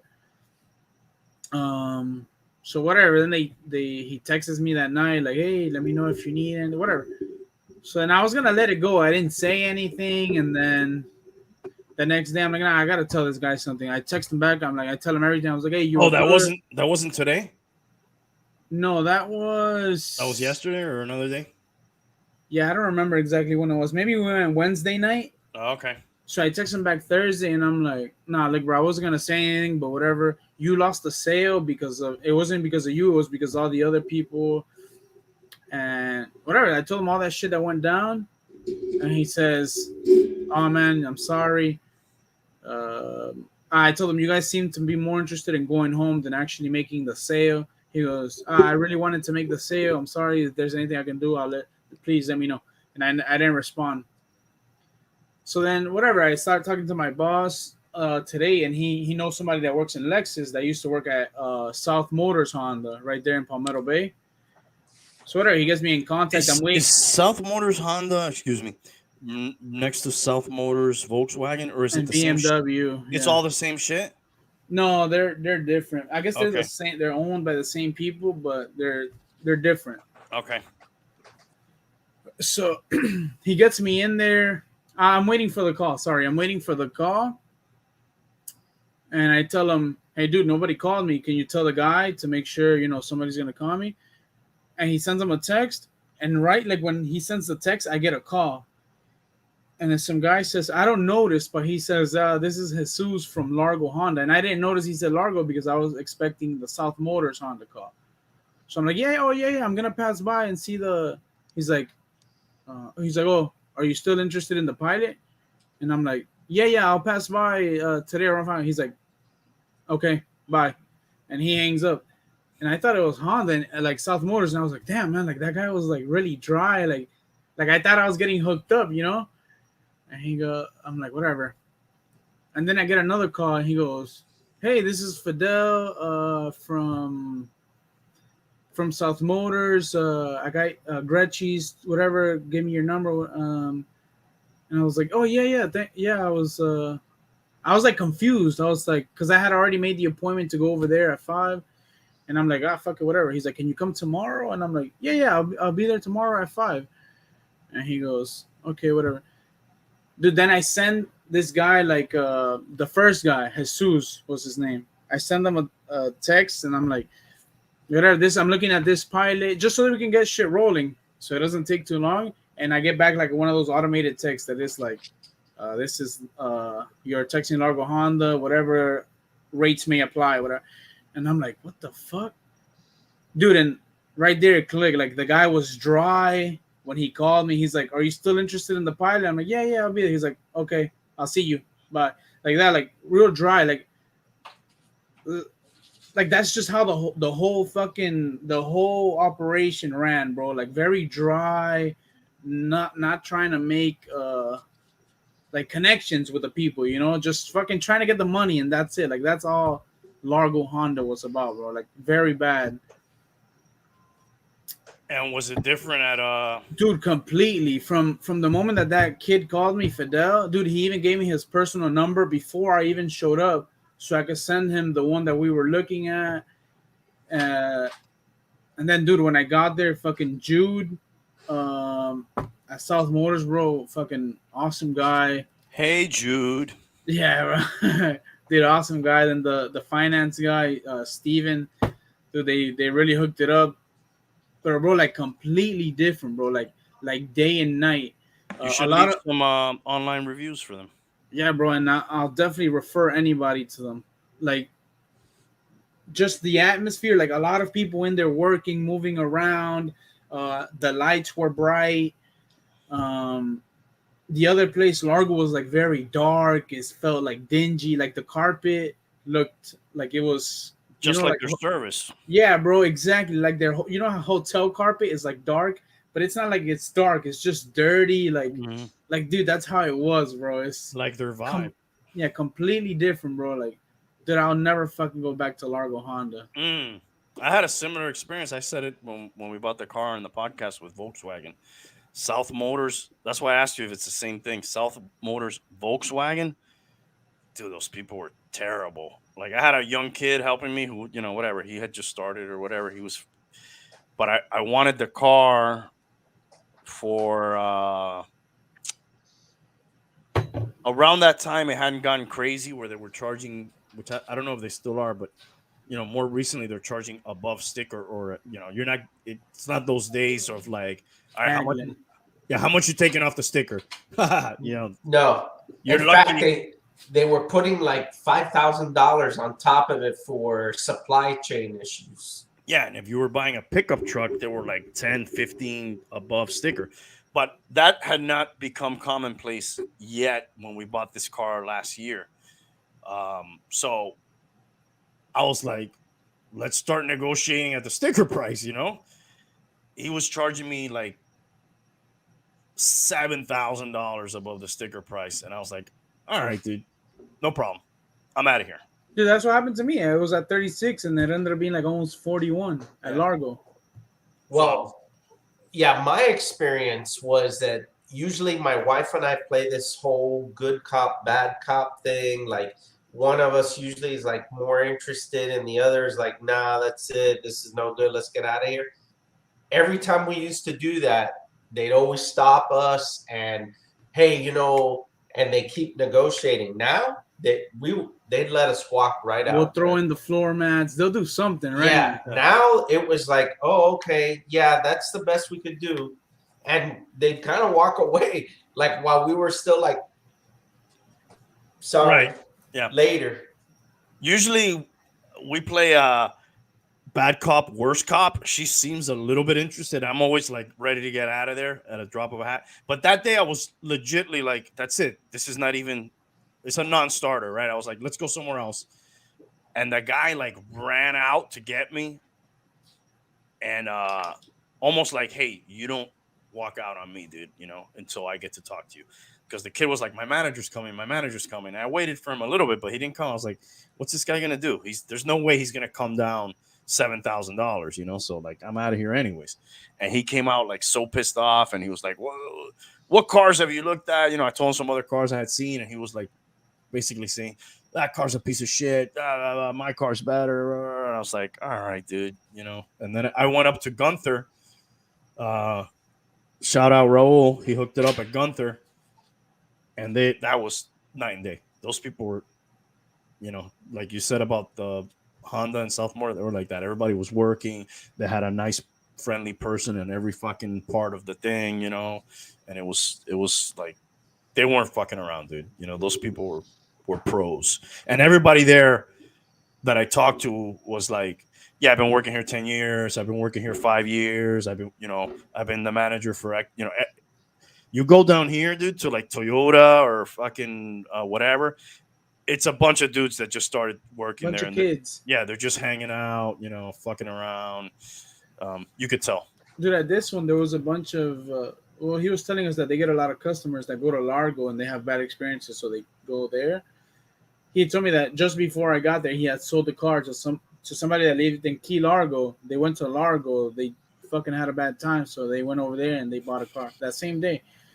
And then they're like, "Yeah, dude, we actually even have a lot of employees from over there." Hmm. And I met a guy there that was a GM at Largo for like 13 years. Largo got bought out. They told me recently, like within the last year, it got bought twice. It got bought out twice. Wow. So, so they had a guy there that was a GM there for 13 years, and he moved over to South Motors. They see that the GM there now, he's like an asshole to fucking Honda, the manufacturer. Like he like tells them like, nah, I don't need to buy your cars. I sell used cars. That's what I sell the most of. Like like crazy shit, bro. That's insane because even if he's selling used cars now, he's gonna have to. The name on the front of his fucking thing says Honda. He's gonna have Yeah, to buy new Hondas. he has to buy X amount. Yeah. Those are people who are short sighted, dude. Yeah, you don't. They don't think about the future money, bro. They just think Yeah. about the what I'm gonna make now. Now I'm not gonna refer anyone. I'm actually gonna tell them, dude, don't fucking go there. Go anywhere else but there. And Tank, did they have a lot of inventory both places? No, Not this really. the South Motors had way more, bro. And we were looking specifically for a 8 passenger pilot because my wife wanted an 8 passenger. She didn't really care too much for the captain's chairs that they have. No, So okay, you could either get The seven bench passenger seating. or 7 or 8. Yeah, okay. She wanted the bench. 8. Okay. Um, How many kids you guys planning on having, dude? I don't know, bro. Whatever comes. And dude, That's the problem. and the guy and Yeah, the I mean guy that usually happens. Yeah, first. the guy was like, bro, no, we don't have too many 8 passengers, and the next one we'll get maybe will be in a few months if you order it now. And then the other guy at South Motors, he was talking to some Are you other guys gonna lady. start like a bus service or something like that? Why do you need 8, dude? For like family to bring along the family and shit? Well, the third row is always a good option, and then No, the yeah, re- for sure. the reason we wanted the bench one was so that the car seat can go in the middle, and then still 2 people can sit. Yeah. Okay. Yeah. Yeah, Come the on, bro, captain stop making the jokes cap all the time. the Sorry, man. captain chairs are kind What I of do. cool, but Yeah, they are. they limit the space. Yeah. But it's nice, dude. Total difference now from a Corolla. We went from a Corolla to a Pilot. So The captain's chairs are nice when you sit in them, but it's nicer for capacity, obviously, if you aren't sitting in them and you got to tote around um, a few people. All right, so you guys are planning on taking um, the whole family around. yeah, All right, yeah, bro, for sure, man. give me a Was the ride. price better too? Yeah. We ended up going with the EXL. We didn't get a touring, but yeah, we paid out the door. It was probably like $2,000 cheaper, And what and color? newer year white is the other one was 2019. This is a 2021. This one's pre-certified, so it's Nice. pretty good. Yeah, Cool, man. All right, Yeah. shout out to fucking South South Motors Motors for sure. Honda. Don't go to Yeah. South Motors Volkswagen. Go to Gunther Volkswagen. Kind of far. We went all the way up there to fucking. Where is it? It's in like Fort Lauderdale. What is that? It's in your area, right, bum? Like, isn't it further north of me? Like Yeah. Pompano? It's like off 595 or some shit. Yeah. All right. Transitioning from the car real quick. We talked about this. I wanted to show it. The Rock. They had a very. I guess that he had the best opening weekend for him with that Black Adam movie, and I just wanted to look at his look at the difference between the tomato meter and the audience, dude. He always scores well with the audience, right? Well, I wanted to go back and look at that trend since we kind of talked about that. Here, there's a 51 percentage point difference between the experts and the audience. Uh, I guess he's a voice in this crypto thing. I don't know. He was 15 under there. Red Notice. Anybody saw that? Mm-mm. That one's even worse, dude. He's 36 and then 92. Am I showing these scores on the screen? Yeah. Yeah. That's 56 points difference. Jungle Cruise, not as bad, but still like 30 points, 29 points. Jumanji, the gap is closer, but still. So, like, you're right, Bum. This guy's MO is like experts hate him, audiences love him. He had a nice little run here in these three, which again, I don't. I saw Shazam, but I don't think Wow, it's I've never even heard of that movie. Shazam. No, Stuntman. Oh no, he's just executive producer on that. So I Okay. guess he's just producer on these three. He doesn't star in these Oh, three. the ones that were critically good, he didn't star in. Okay. Yeah, I didn't notice that till right now. So yeah, this is not on him. Here he's a character, and again we have Rotten at 48%, and then even the audience wasn't too fucking thrilled on this thing, Skyscraper. They were at 68. Yeah, I always see him like as a cool guy that makes bad movies. Yeah, but it's not even like back to like the Arnold days where his movies were kind of good still, even though you knew he wasn't a great actor, right? Or am I being Wait a nostalgic? minute. You know, now that you say that, and we'd have They're to the same check guy? this. Yeah, is this guy just Arnold now? Okay, or Rock Stallone. We'll go back. Just, We'll look at Arnold. without looking at the evidence, I would say no, but now that you put it that way, maybe it is. Maybe No, it's about the same. I wouldn't say so because I tell you, dude, Arnold has some classics. You know, let's go watch Predator, right? I got it. But Let's how go. were those critically rated? We're gonna see. But what's the other one? The one that I really like where he's Terminator. Oh, of course. Come on, Yeah. Terminator. No, but the one I'm thinking of is the one where I hadn't seen this one until like not that long ago. Total Recall. Total Oh, Recall. Total Recall. You know, yeah. come on, dude. These are, you know, I would think even critics think those movies are pretty good, right? Mm, We're gonna find out. We'll find out in a minute. And there's probably more that we're forgetting about that are good movies that he did. Let's see. Let's go further down. Baywatch, 17%, dude. But yeah, he's a character in that movie. Moana, okay, but he's a voice in that movie. I don't know if that matters. That one, everybody loved that one apparently. San Andreas. What is San Andreas? Is that anything to do with the Fast and the Furious? no, it's an No. earthquake movie on the Okay. San Andreas Fault. Yeah. And it A was his fault. disaster movie. He's actually done a couple of disaster movies. Yeah. That and Skyscraper. And this movie was a disaster. It's 48% and 52%. Hercules, not good. Furious Jesus, I 7 didn't even is know in the he made 80s. that. Yeah, Furious 7 is in the 80s on both accounts. What I don't about know the what- Scorpion King?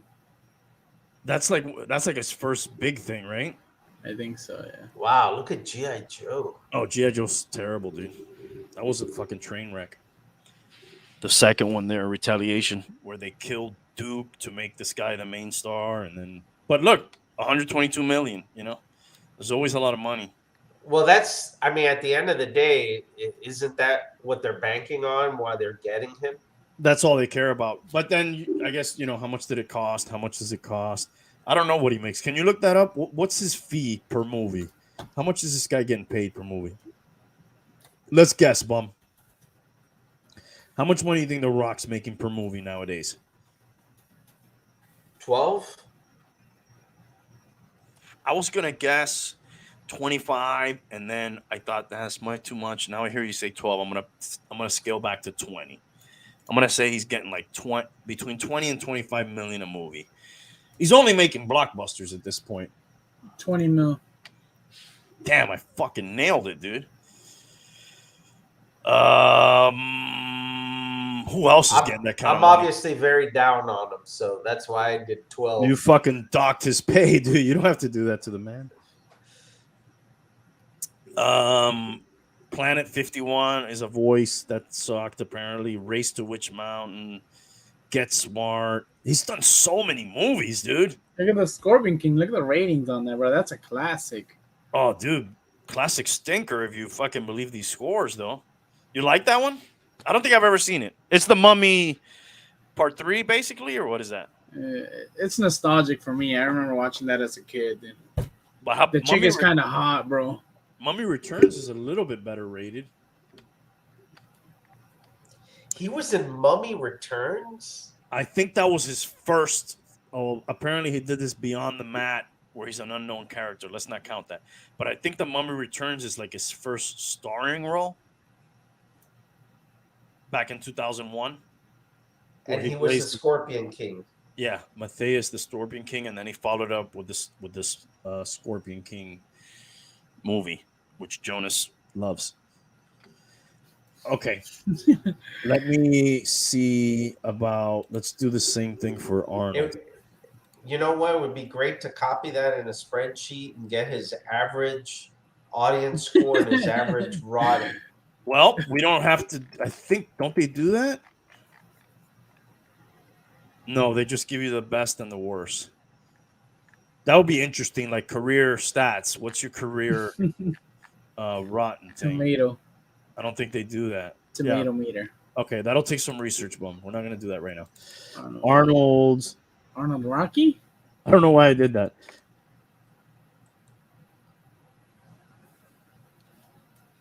Dude, I'm going to share this with you guys, and then I'm out of here. I got to work tomorrow. What are you going to share with us? No, like this. I'm going to... Oh, this last... Yeah, I'm going to be in your neck of the woods, Bum. I'm going to be on... Let me see what's the address of this place.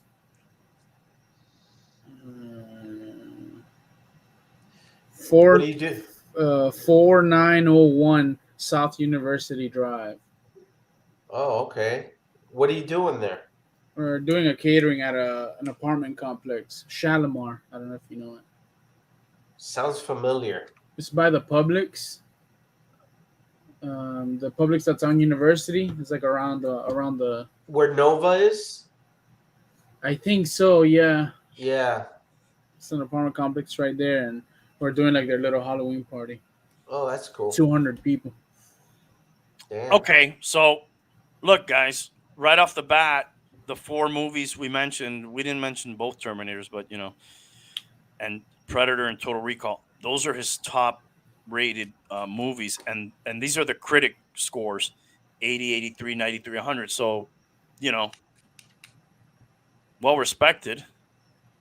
Where's the Rock on that? Let's see, do they show his top movies at the top? Not bad. Well, when you consider that his best movie is 82, which that would be Arnold's 4th movie, you got to give it to Arnold. But let's go down the list. Oh, terrible, bro. Well, look, this is old Arnold, dude. Sorry. He was in Terminator Dark Fate as the old Terminator. That would be a very good movie for The Rock, critically acclaim-wise. But only 62 million. That's low for The Rock, probably. That's a normal day for The Rock. The other Terminator, this one sucked, dude. 26.52, but it made 90 million. They much rather this than that one that made only 62 million but was critically acclaimed. The Expendables 3 was kind of a dude, Escape Plan? That was pretty good, man. I don't remember that. I don't think I saw that. I saw that on Netflix. Wow, dude, Expendables 2 was actually a little bit better than the Expendables, according to this. He was in Around the World in 80 Days. What the fuck? Prince Happel. Actually, he's got a lot of green here, man. Yeah, but Batman and Robin. Oh my God, I think they're being harsh on that one. No. Yeah, this is a green fucking stage here for him, dude. But I think to me Arnold is 80s, right? Mid 80s to mid 90s. Would you say, Bum? That's his heyday. I guess, I yeah. don't know. These mid 90s are green, bro. Let's focus. Terminator 2 Battle Across Time. What the fuck is that? I don't know what that is. Terminator 2. There you go, bro. True Lies is not bad, and it made 146 million. Yeah, Terminator 2 is fucking perfect. Kindergarten Cop, Total Recall, not bad. Red Heat. Oh, Twins, he fucking stunk that one up. Commando wasn't terrible. No, but just kind of 67 on both accounts. That's rare that you see this like evenly distributed amongst both. Red Sign. Red Sonja sucked. They both agreed it wasn't that good. Yeah, and Raw Deal, he did not get a Raw Deal. Everybody thought it sucked. Running Man, Predator is pretty good. Terminator the was good. Barbarian. Pumping Iron. What is the famous line from Conan the Barbarian? Conan, what is best in life? Nothing. Oh, I've heard this before. To drive your enemies. I'm fucking it up. To drive your enemies away and sleep with their women or something. No, and hear the lamentations of their women. Yeah, something like that. Look it up, Tank. Well, last look up of the night before you get out of here. This is good. But what is best in life? Yes. The open steppe, free falls, falcons at your wrist, and the wind in your hair. Wrong! Conan, what is best in life? To crush your enemies, see them driven before you, and to hear the lamentation of the women. Hell yeah, dude.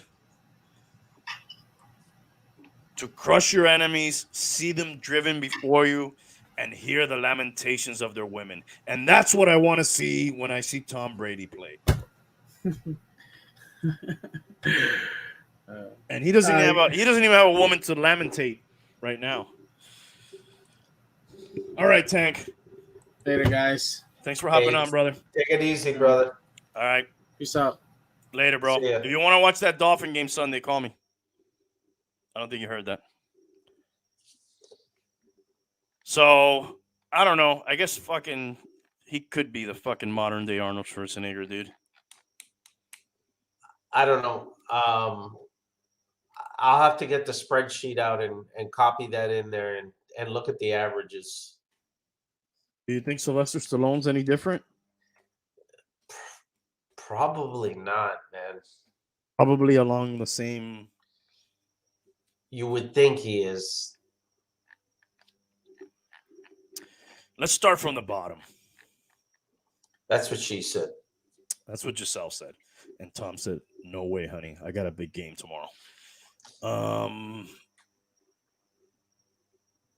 Dude, even Rocky, the experts love it, obviously. And the audience is kind of, yeah, it's all right, Yeah, dude. it's okay. Yeah, we'll watch it. 69. Something Tom was not doing, apparently, anytime close to game day. And then we got some shit I haven't really heard of. Fist. Tom wasn't doing any fisting either, probably. No. Rocky 2, actually, the audience likes it more, and the experts are like, hey, we went down here a lot. You know, the big difference there is in the first one, he didn't win. You know, people like to see the hero win. I got to tell you, I don't know. We'll come up to it in a second here when I scroll up. I don't know what the scores are. The one he did when he was already like an old bum, Rocky 5, and he fights. I think the main guy he fights was actually a real boxer. Tommy Gunn. No, is that Rocky 5? Okay. Yes. The one I'm thinking is Rocky 6. He fights Antonio Tarver, and he's already. Yes, that's called Balboa. Okay, that one, he does not win, but he does such a good performance as an old bum that he didn't get knocked out and he survived the whole fight.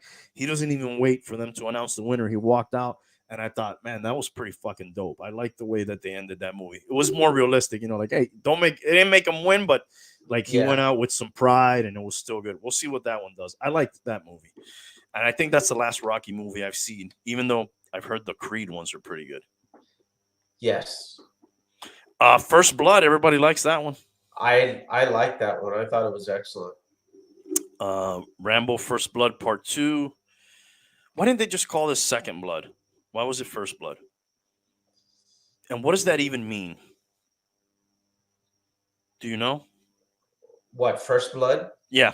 When you strike first blood is when you make the first move, the first kill. Okay. This is the First Blood, but in a second scenario. I guess. All right. First Blood Part 2. I guess they kept the First Blood thing just for, keep it familiar, but it really doesn't make sense. Yeah. Yeah, like they added shit to it. Now it's Rambo First Blood Part 2. And they went down on that. We missed Rocky 3. Rocky 3 was, decent, I guess, 67, 74. Rocky 4, the critics hated it. The audience liked it a little bit more. I liked Rocky 4. Rocky 4 is the Russian. That's Drago? Yeah. Oh, man, I like that one, dude. Yeah, exactly. Apollo dies. James Brown is singing. Throw in the towel. Living in America, coast to coast. The Count of Monte Cristo. The Master of Disaster. Yep. Over the Top and Cobra, they were over the top, dude. The over the top was the arm wrestling one. Yes. Remember that? I don't remember the movie, but yeah. Rambo 3. He's got a lot of green right here, dude. Yeah, man. Tango and Cash. I don't think I've ever seen that movie. Rocky 5, which is the one you talked about with Tommy Morrison, which is Tommy Gunn is his name in the movie. Yeah. Oscar. What was Oscar? Oscar. It certainly didn't win any Oscars. Oh my God! Just by the cover, I could tell this thing sucked. Is him trying to be funny? I guess, dude. That's terrible. Cliffhangers, like he's mountain climbing. Yeah. I kind of liked Demolition Man. Yeah, that was, and Cliffhanger wasn't bad either. I don't think I saw that one. Demolition Man is with Snipes, right? Yes. Then we got some pretty dreadful ones, including Judge Dredd here coming up. The Specialist, Assassins, Judge Dredd. We're in the mid-90s. He probably didn't have anything critically acclaimed after this. Until Creed. Right. Well, here's the one I talked about earlier, Rocky Balboa. Well, that was pretty good. Yeah. So, yeah, even other people agreed with me, including the critics on that one. Oh, then he started doing these ones where he's old as Rambo, too. I never saw those. Me either. But this is... I'm going to send you a funny thing. It's called John Salchichon. And it's like him in the old movies, and it's like dubbed over, and they're calling him John Salchichon. And like he's talking Spanish. It's fucking hilarious, dude. I'll send it to you later. And then he got into all these Expendables ones with like other old bombs. I've never seen any of those. I'm proud to say I've never seen any of them. So like every once in a while he'll get one in the 70s. And well, Creed, I gotta watch Creed, dude. Have you seen that one? I saw one of them. I think it was the first one. This had the old trifecta, critically acclaimed, the audience liked it, and it made over $100 million. Oh, and then, of course, he was in Guardians of the Galaxy, Part 2. Jesus Christ, that thing made almost $400 million. crazy, dude. Nikki always tells me those were good movies. I never seen them. Oh, both. I like both, man. Both the Guardians of the Galaxies are pretty cool. I was, I think at that point I was marveled out. Well, I am, but if there's a few that I do think are pretty cool, I liked those. I liked Wakanda Forever. I did like Wakanda, Black Panther. Actually, I haven't seen Wakanda Forever. That's coming out next month. But I liked the Black Panther. I liked Doctor Strange and Thor Ragnarok. I really liked. They killed it with the music on that one. A lot of 80s music montages that are cool. I think that's pretty much it. Those are like sort of like my favorite of those Marvel. The Iron Mans are good, especially like 1 and 2 are really good. Then it kind of starts going a little bit downhill.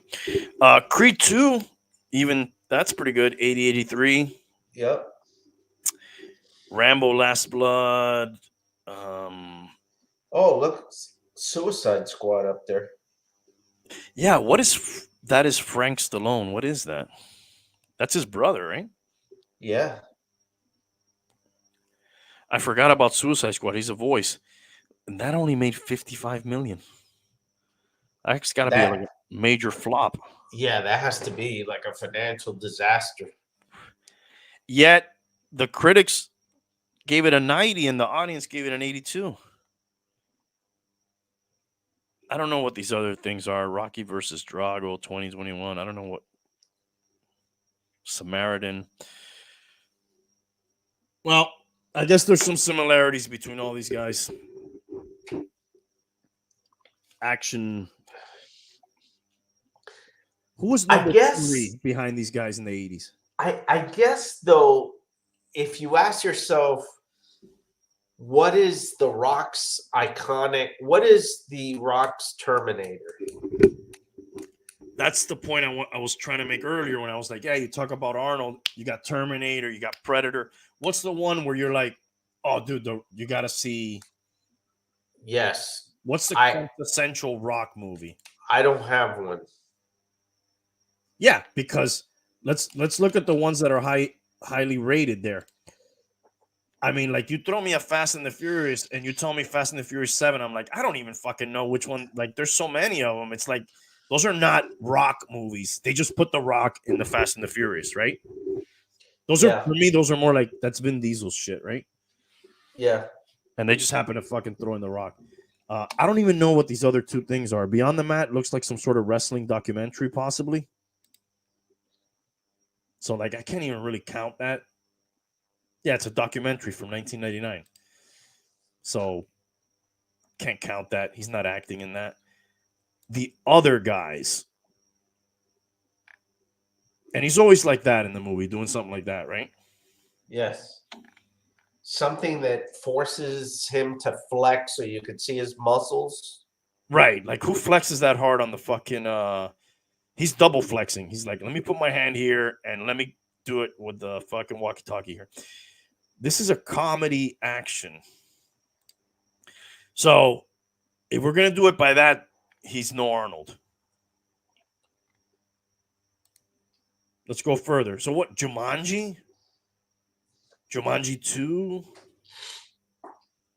I don't see it. Look at the theme in the next 3. He's always with Kevin Hart. Yeah.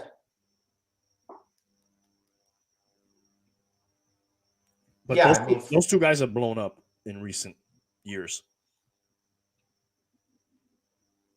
At least money-wise and brand-wise. So who would have been the other action star? Bruce Willis? Yeah, but he also had like some serious like drama type stuff too. But you had like Jean-Claude Van Damme, had a lot of martial arts. Oh, okay. And what? Seagal. We're getting more into martial arts type. Chuck Norris.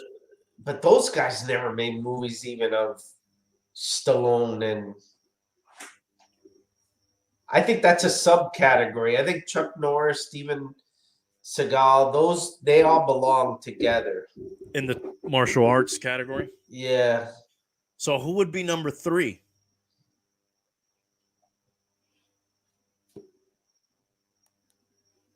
It's somebody from the Expendables, right? Find somebody from the Expendables. I mean, Dolph Lundgren did some shit too, right? But he's kind of like a product of that Rocky movie, and then I guess it's kind of, man, I guess it's Stallone and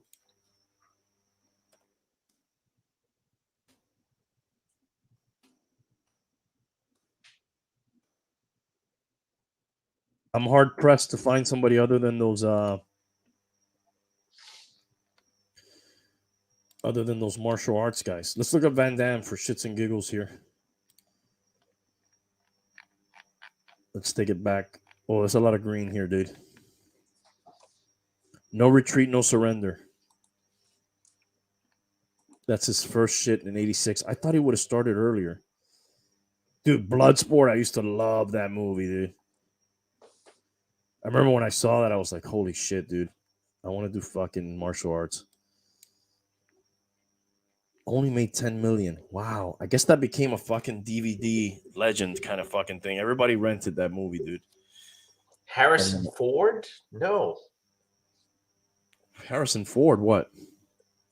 I'm looking at top action heroes, and they got Bruce Willis. I mean, Harrison Ford had a lot of action, you know, with like Harrison Ford, Indiana Jones and all that. Jack Ryan. Who's Jack Ryan? He did those Clear and Present Danger. He played Jack Ryan. Oh, okay. That's the character he played. Gotcha. Yes. And it was like Patriot Games. Yep.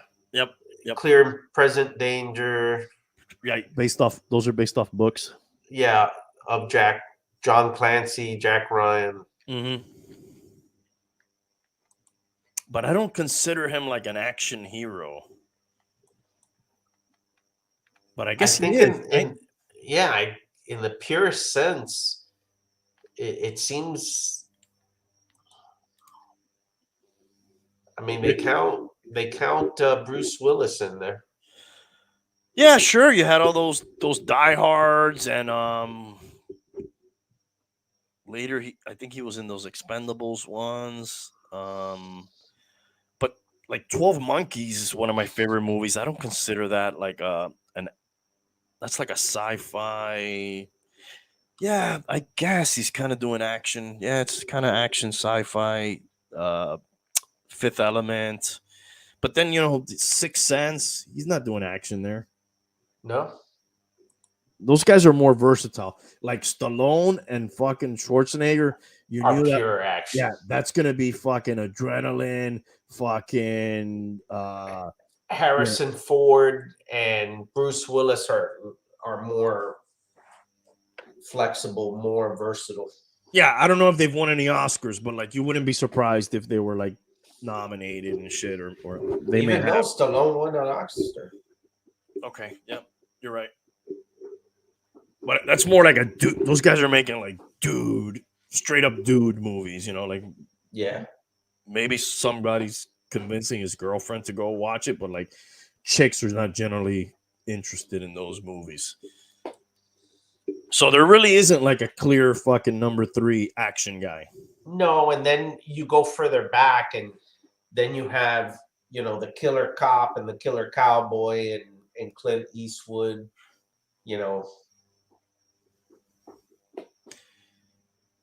Yeah, it seems like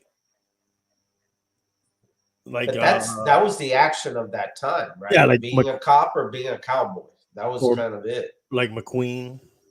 Steve McQueen, yeah. And then now it's The Rock. And who else is now? Is there anybody else now? Oh man, I had just seen it. I guess you'd say Vin Diesel, right? Yeah. John Cena did a couple, but they weren't. Oh, John Wick. Mm. He was on here. Okay. Yeah, I guess he got into that. Yeah, with the Matrix and the Wicks, and I think it's. Have you ever seen Constantine? I think it's called Constantine. No. It's pretty good with him. It's like a fallen angel. I think it's a DC character. So yeah, I guess those guys were sort of one of a kind. You don't really and I guess the big news in DC is that that guy's going to be Superman again, Henry Cavill, which I feel like he's come back like a bunch of times to that role. I don't know. We've talked about this. We're both, I think, over the superhero. Actually, that guy, I thought was pretty rated, or they rated him pretty good as being Superman. Yeah, they did like him, and And did like an amalgamation of the Christopher Reeve and like something newer, because I think his dad, didn't Marlon Brando play his dad in one of the movies? Like old footage, obviously, because he had died by then. Jarrell, and then um, later it was Russell Crowe. yeah, Russell Crowe was his dad. Was Jarrell for him? One of those movies used the original footage of the Christopher Reeve and showed Marlon Brando as his father. How many Henry Cavill movies had there been?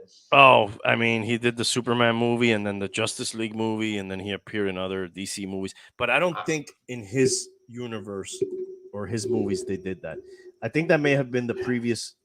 Is it possibly the previous Superman, the guy who he did that one movie like in the 2000 mid 2000s? Was it that guy possibly? What was that? This was the other Superman that was not him, and that was not Reeves. I can't remember what that was. It wasn't very good. I can't remember what they even titled it. It was it was like mid 2000s.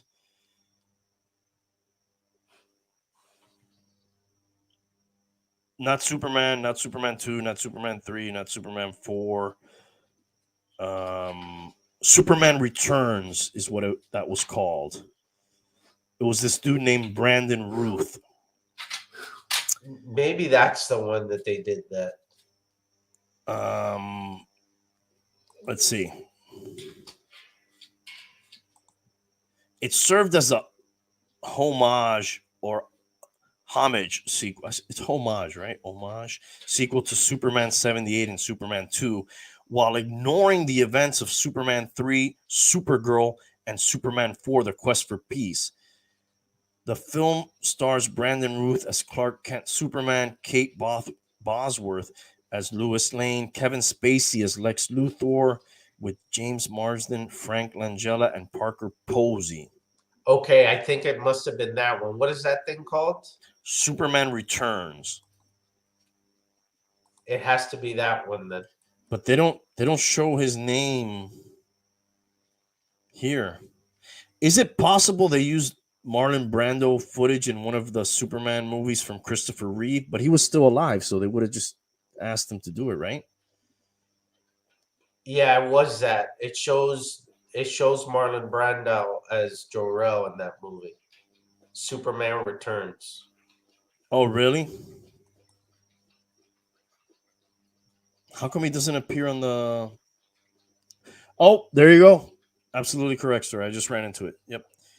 Marlon Brando appears posthumously as Jor-El, Superman's biological father, Brando. So you remember that he was in the movie, but this movie was so forgettable that you don't remember the movie.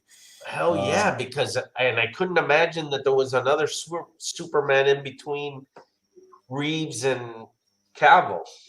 Yeah, Ruth is the dude's name, and I don't think he did much else after. Jesus. He died in 2004, and they used previously unused footage combined. Geez, I can't read at this point. Combined with computer generated imagery This required negotiations with Brando's estate for permission to have his footage used. We had access to all of the Brando footage that was shot. There was unused footage that had Brando reciting poems, trailing off subject, and swearing like a sailor. I don't think the movie was that good. Superman Returns. While we're on the tomato, let's see what the tomato. Quite forgettable. Yeah, I I kind remember of thought being it a was the letdown. Henry Cavill ones. I Yeah. kind of No, I because tried, that. Sorry, go ahead. I tried to put those together and forget this one. Yeah, that would have been weird. Actually, the experts gave it a 74 and the audience a 61. Bryan Singer. Wow. Bryan Singer's reverent and visually decadent adaptation gives the Man of Steel welcome emotional complexity. The result, a satisfying stick-to-your-ribs adaptation. Yeah, they had been trying to do this for some time to come back and revive the brand for a while. Superman Returns, 2006. Check it out, bum. Wow. I guess it's not as bad as I remember. The Marlins hired Skip Schumacher, who honestly I thought that guy was a race car driver. Or a horse jockey. What do you call those guys? Yeah. A jockey. Yeah. So what happened? What they just got tired of Don Mattingly? He resigned. That's what he says. Yeah, I've that's had- what he says. I've had to say that too. I don't know. That doesn't surprise me. He gave him a few years. He got him to the playoffs one year. He had already retired one time. When he retired from baseball, it was to be with his family. Maybe he's had it, dude. I think he likes to surf and shit, and maybe enough's enough, dude. And he's just like, you know what, fuck this shit. He's done it for a while. And knowing that, how long was he the manager? Is he Like- the longest serving manager? He might very well be, dude. I feel I like would he's think been there. so. Wasn't he there when Jose Fernandez was alive? Yes. We're talking 6-7 years, probably, dude. That's a while. Was he the manager? No. He was not the manager when they got Jose Reyes and all that, right? That was the other guy. What was that guy's name? I think that was Redmond, right? Or Ozzie Guillen. Yes. And maybe Redmond replaced Ozzie. Redmond replaced somebody. Like, wasn't during the season that he replaced him? Maybe Joe Girardi. That was kind of a fumble letting that guy go, right? Yeah, I think he became manager of the year the following season. Jesus. So, real quick, we got Renee Latchman for 3 years, first 3 years, 93 to 96. Cookie Rojas for 1 game. I don't know why. We had John Bowles for, I guess, the end of a year. And then, of course, in 97, we bring in Jim Leland. Jim Leland only lasted 1 other year after that, 97, 98. Then they brought back John Bowles. Then they had like an experiment with Tony Perez for a little while. Jeff Torborg for a couple of years. He gets fired mid-season. They bring in Jack McKeon. They win the World Series. Joe Girardi for 1 year. Then Freddie Gonzalez. I didn't really like that guy. They had him for like 4 years. Edwin Rodriguez. They brought back Jack McKeon for a little bit. Then Ozzie Guillen, Mike Redmond, Dan Jennings, Don Mattingly for 6 years. So he's the longest? Yeah, there really isn't anybody even close. Like, besides him,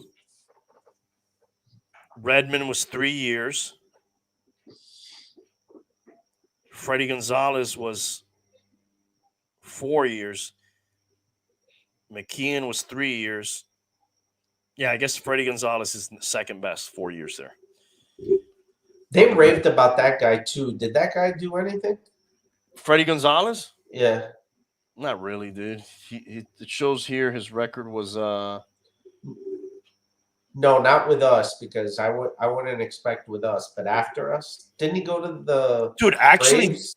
actually he was like 500 with us, dude, from 07 to 2010. That's actually Didn't he do well with the Braves? he did go to the Braves after immediately, and he was there like 5 years. Yeah, he was 434 and 413 as the Braves manager. Actually, this guy's record is better than I remember, dude. As the Braves or us? As us, dude. He was a 500 coach, 276 and 279, 500 manager. And that was like, I don't think they had great teams during that era. You know what I looked at just now while you were talking? Dude, I could have swore Jim Leland was 77 when he when he was with us. He's 77 now. Dude, if you would have, I would have thought he's 100 by now, dude. Yes. Well, that guy was also like smoking cigarettes in the fucking dugout and shit all the time. So you thought he was 77 too when we had him? If you would have told me, yeah, Jim Leland passed away at 101, I would be like, oh, God bless his soul, dude. Fuck. He's 77 now? He's 77 now. Wow, dude. Sounds like we could have kept him around for a few extra years. So when he won the World Series here in 98, he was just like, he's like your age. Right? Probably. He was 52 in 1997, right? That's 25 years ago. He was younger than me now. I'm going to have to pull up a picture of Jim Leland in 1997.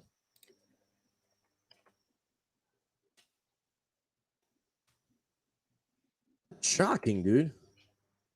There's that thing that people used to look older back in the day and stuff also. Well, that's what I mean. Like, he's 77 now. The last time he managed was Detroit 2006 through 2013. Yeah. But look at these pictures, dude. Apparently, according to the records, in these 97 pictures with the Marlins, he's the same age you are now. Wow. And if you look at his picture and his Wikipedia, he almost looks the same at 77. Dude, he looks like he could be 70 in these pictures. Yes. He actually looks a little bit younger here in the Tigers. Wow, dude. I guess that's smoking, dude. I don't know what that is. I don't know, but I thought for sure he was 70 when he was with us. Was he ever young? Let's see if we can find a young picture of Jim Leland.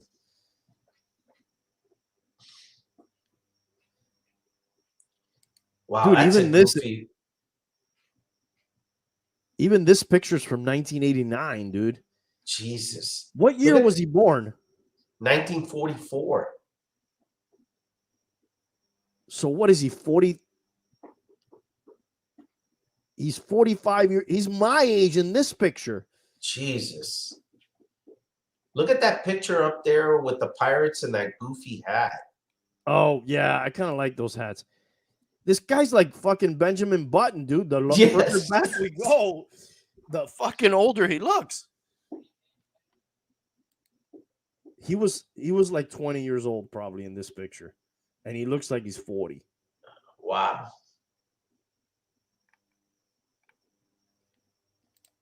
There he is fucking smoking one. I like Jim Leland. I did too. I like Jack McKeon. Yeah, but they're both kind of like the same guy, right? Like old school, kind of. They both. One apparently is 80 and the other one's 20.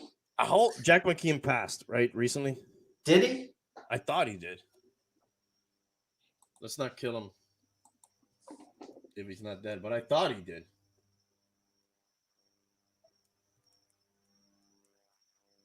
How old is Trader Jack? That guy traded like his son-in-law at one time. Yes. He didn't give a fuck, dude. Jack McKeon. Yeah. Oh, he's fucking kicking, dude. He's 91? Yeah, bro. Wow. Wow, his Wikipedia picture shows him like I've never seen him. Like I never saw that guy. That's his Trader Jack days in 1983. Wow. Dude. When he was with us, he was 72. I apologize for killing off Trader Jack there. I didn't realize he was still kicking.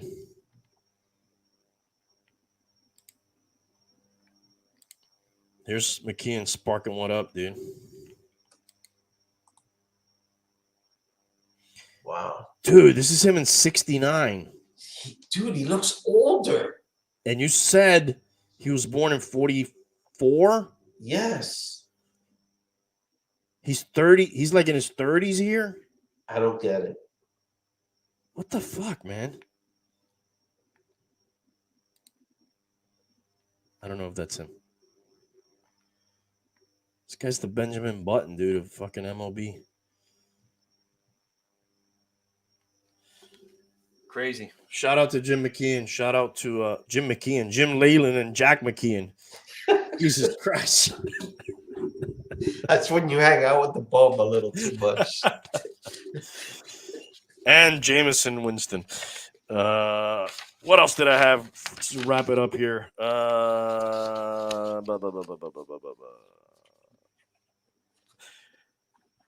If you were to guess, what are the cities with the metro areas with the share of households with the most dogs?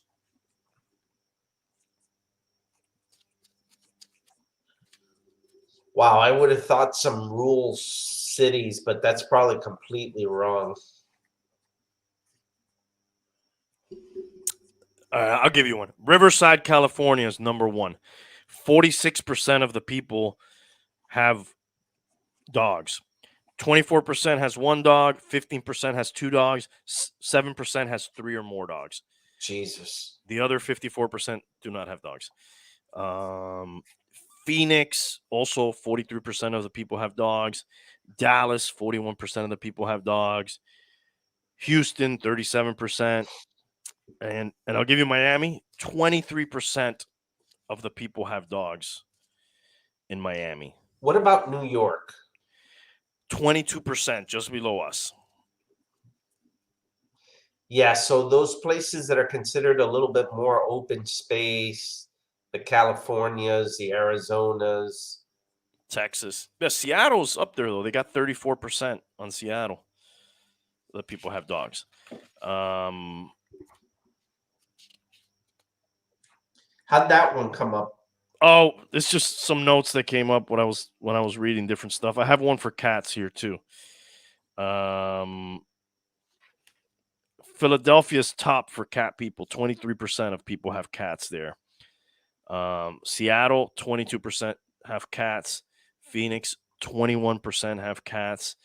And there's in all those cities, there's like 3 or 4% of the population have 3 or more cats. Miami, only 10% cats. New York City, 12%. So, just in case you were wondering, who has the most cats? Dude, little cancel. Well, this is not really cancel culture, but just along that vein. You know, Taylor Swift had a new music video that came out recently. I don't know if you're aware. I heard about it. Anti-hero. And then Swift caught some swift criticism because there was a controversial scene where she steps on the scale and like it doesn't read a number. It says fat on it. And like people were offended. Obviously, fat shaming? Yeah, obviously only fat people were offended, right? Like if you're not fat, you wouldn't. No, a lot of the people that get offended on that are are not even fat, man. They're just offenders. They get offended by everything. Or they know a fat person and they're offended for them. Yeah. Yeah, like fat people know they're fat, dude. Nobody's like, oh my God, I'm just fucking realize I'm fat. Yeah, it's not like I just when I ate a pizza, okay, I ate a whole fucking pizza. I know what's going on. Did you eat a whole pizza? It was a small one, okay. It was like it's not a big one. It was a personal pizza. It's made to be. Yeah, actually, it's become my favorite home pizza. It's called Surfer Boy Pizza from Stranger Things. Have you seen these in the store? I didn't. I know. I've watched Stranger Things, so I know the guy. He's kind of a cool character, actually. The Burnout.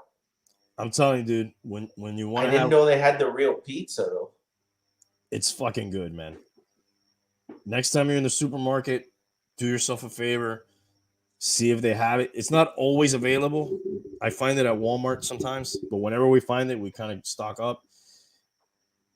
It's the best homemade pizza I've ever had. Wow. And I wonder, like, what is the real pizza brand? Because obviously they didn't, they made it for the show. This must have been somebody else's pizza, and they just slapped the brand on it. I don't even know where it came from, but it's pretty fucking good. But anyways, I found that fucking. I'm glad I know that now. I didn't know they had that. Yeah, check it out, Surfer Boy Pizza. Pretty cool.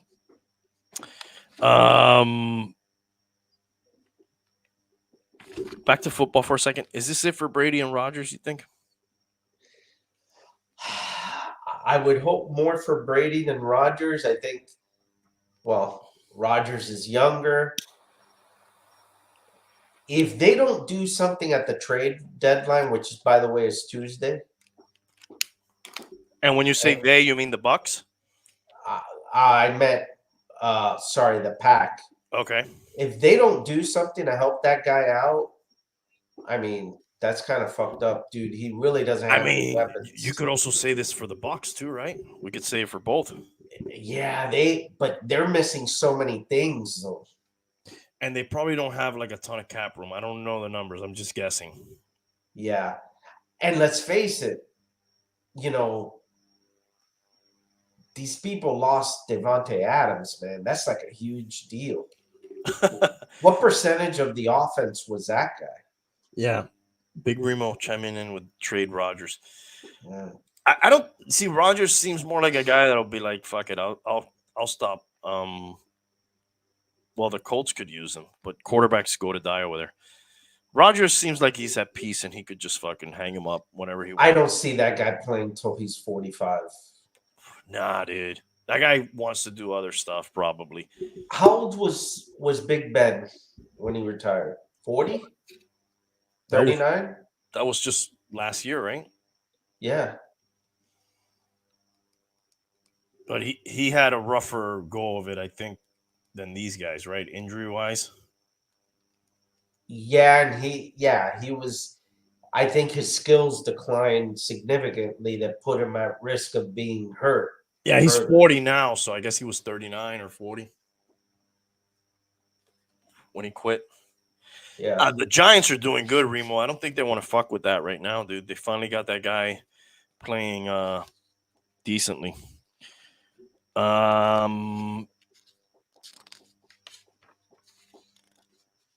What else do I have here, dude? So you were saying that you think they're soft. I mean, you think they're the Giants. You think they're fake? No, I didn't say they were soft. I felt like they're a soft 5-1 as opposed to like a strong. I'm sorry. Yes. Yeah. That's what I meant. Yeah. I think that's not like if you were to take that 5-1, that would mean that they're gonna be fucking 14-3. I don't see that team ended up 14-3. You know, and I think they've caught the better end of their schedule. Yeah, I don't. You know, I think they're overachieving. You know what I mean? That's what I kind of feel like. We're gonna see that. I mean, you saw a 3-0 Dolphin team. That was an overachieving 3-0. Yes, that helps the Dak thing. Remo thinks they're fake. Yeah, I don't know. Maybe they can be a playoff team. Maybe they lose fucking a big percent. Well, their most notable wins, the Pack. Mm-hmm. They beat the Ravens, I think. Yeah. The Pack was the one over there in London, right? Yes. Yeah. We'll see. I don't think. Oh,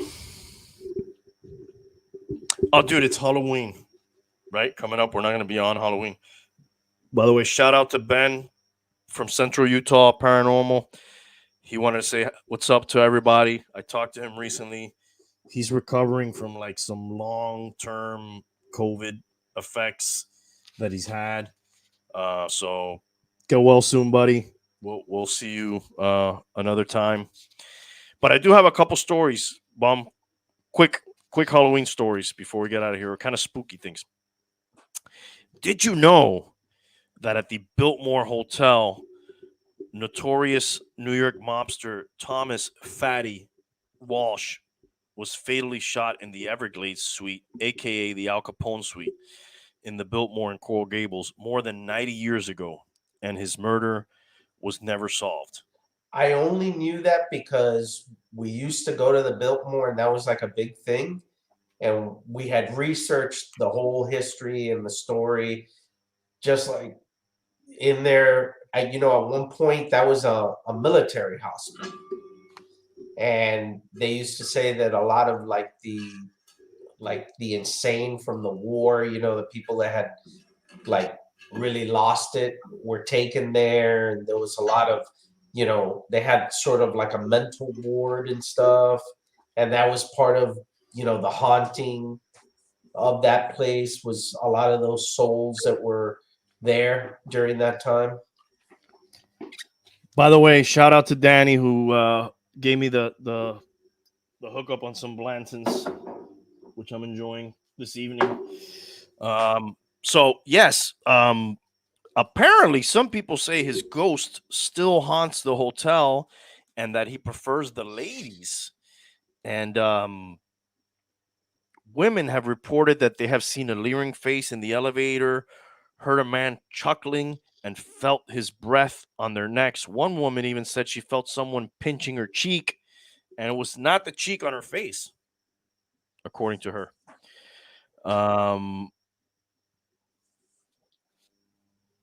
There's another story in Key West of grave robbing. According to this article, Florida radiologist Carl Tanzler. Well, first of all, what's a radiologist? Do you know? A radiologist? Yeah. I have no idea what it is. A radiologist, isn't that the X-ray people? Is it? That could radiologist. Be. I'm reading that wrong. Okay. Radiologist. I mean, if it's a radiologist, maybe there's a radiologist. I thought this guy was working on the radio, dude. But yeah. But if it's a radiologist, those are the X-ray people. Radiologists are medical doctors that specialize in diagnosing and treating injuries and diseases using medical imaging. Radiology. All right, I'm a dumbass. Radiology. All right, that's what this guy was. He wished to marry this radiologist. Carl Tanzler wished to marry a terminally ill young woman named Elena Hoyos. After she died, Tanzler dug up her body and lived with her for 7 years before he was arrested and later convicted for disturbing the grave. Jesus. Her body was preserved and publicly displayed to thousands at a Key West funeral home, where some say her ghost remains till this day. And I'm pretty sure when anybody would go to his house, hey, what's that smell? Oh, like I have a bad refrigerator and my dad gave me some meat and it's spoiled. I still can't get over that. That was yes. I mean, parody. I think we have both of them, dude, to be honest. Remo. Yeah, Jeffrey Dahmer, dude. How could nobody fucking notice what the fuck was going on there? What other spooky stories do you have?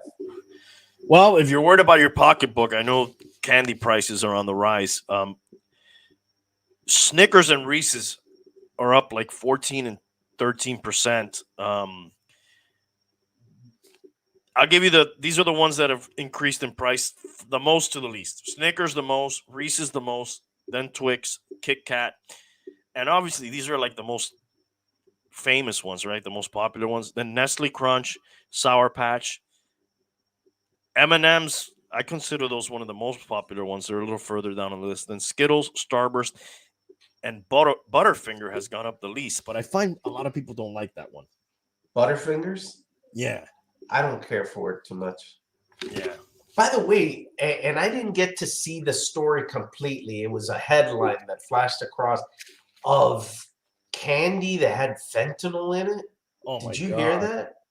No, I heard some. You always hear something about candy, though. They made it looked like they made them to look like what were the sour sweet tarts? Wow, I've been eating those nonstop. The kids brought some of those. I gotta look that up. It was like it was basically fentanyl made to look like candy. Now, why would they do that? Yeah, They're just I trying don't to get that. they're trying to kill kids?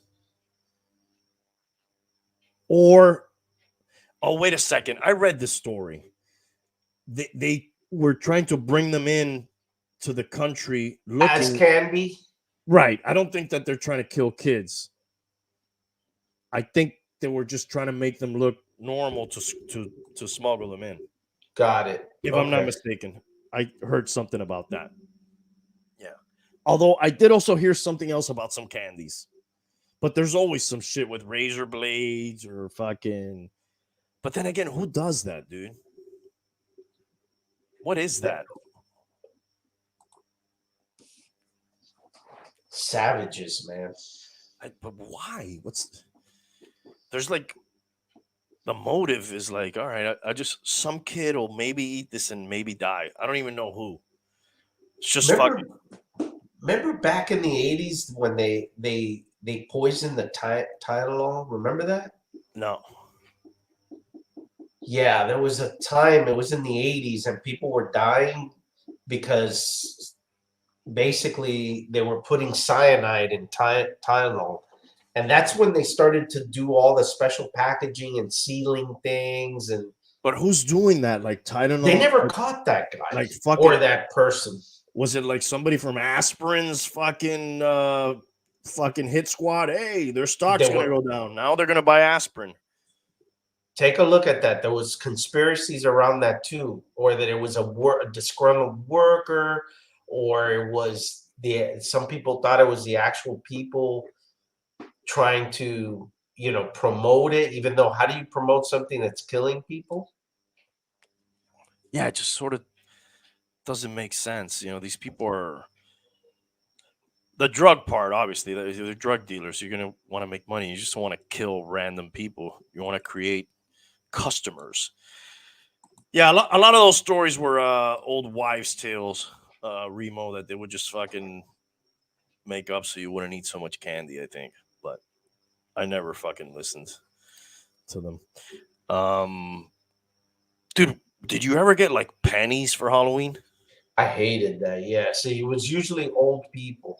Yeah, dude. And then they were so heavy and shit. Yes, there's a lot of these false flag operations too, Remo, 100%. To push some sort of agenda out there. I remember the pennies, and then also like somebody passed out little comic books or some shit like that. They were like tiny little fucking reading material things. Or the people that would give you food, like an apple or a sandwich. Get the fuck out of here, dude. Yeah, I got apples. I remember getting a sandwich. I would get also little bags of popcorn. No, dude. Give me something with a wrapper on it that's fucking sealed. And like, let me see the fucking brands that I want, dude. Give me a fucking Tootsie Roll.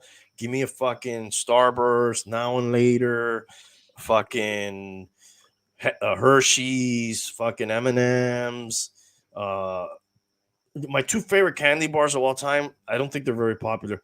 Three Musketeers is like my favorite one. I Not think my your favorite. sister likes that. Vivian? I think so.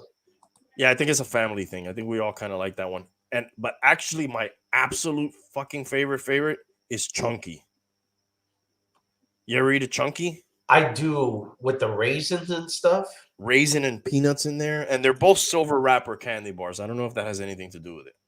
That's not. They don't have that in many places, though, It's right? not like readily available everywhere. It's That's what I also thought. it's like a square, which is an odd size for a candy bar, Yes.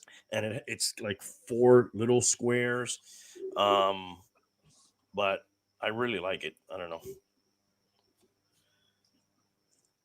I have Chunky. one. I have one that a lot of people don't care for, and that's the $100,000 bar. I don't even know what that is. You see, you've seen it. I don't even know It's- what that is. Look it up. Does It's kind of like a Rice Krispie chocolate caramel all together. I do like It's an you almond could. joy. Oh, your sister likes that too. I hate coconut, so I don't eat that. But $100 grand bar. Okay, so you said 100,000. Okay, the sorry, packaging. All right. Still, this looks like something from the 1950s. Like, look at. they still make it. I did like a Baby Ruth too every once in a while. This thing, you could, when you ate it, you could feel the cavity forming. Incredibly sweet. Yeah, this is I don't see this often. I don't even actually fucking recognize it if I'm being fucking honest with you. This sounds fake. No, it's real, and the kids will get it still in the occasional Halloween. How about an almond joy? Ugh, No? hate coconut. I do. I like it. What's the other one that's non-traditional that I kind of like? They have another version of this that doesn't have the peanuts, right? Yeah. Just mounds. Mounds. No, not those type of mounds. No, buddy. We're definitely going to be doing some snacking. Yeah, dark chocolate and coconut. Yeah. But if you're going to have this, just fucking have it with the almond in it. And go fucking almond joy. What's a Baby Ruth? Those were good. But it's along this same vein of this thing, no? I think this is nougat. Ah, the old nougat. Nougat, I think. But it has dry roasted peanuts. Yeah, rich caramel and smooth nougat. You don't see this one too much. Oh, I see the little ones in the Halloween bags. Yeah. Yeah. My kids traditionally they'll get the little Twix, the little Snickers, the little M&Ms. Of course, a staple in my house was that little bag of Hershey's that brought like a Hershey's. All the different ones. The dark chocolate Hershey's, which is kind of my favorite. Mr. Good Bar. Mr. Good Bar, Crackle. I love Crackle. There's one other one. Crackle's Rice Krispie. I guess you're a Rice Krispie kind of guy. Right. I do. I do like Crunch and I do like Crackle. Crunch was the other one. Yeah, Good Bar, Crunch, Crackle. Was Crunch in that multi-package? No, Crunch was not in there. I feel like there's one more I'm forgetting. Well, just the plain. Yeah, I felt like there was 5 things in there. Hershey multi-package. It's this thing, right? I would buy it in a bag, but Oh, yeah. I guess there's. Yeah, we're getting a bag. It's just those 4, I guess. Yeah. Hmm. Well, it's hard to lay off.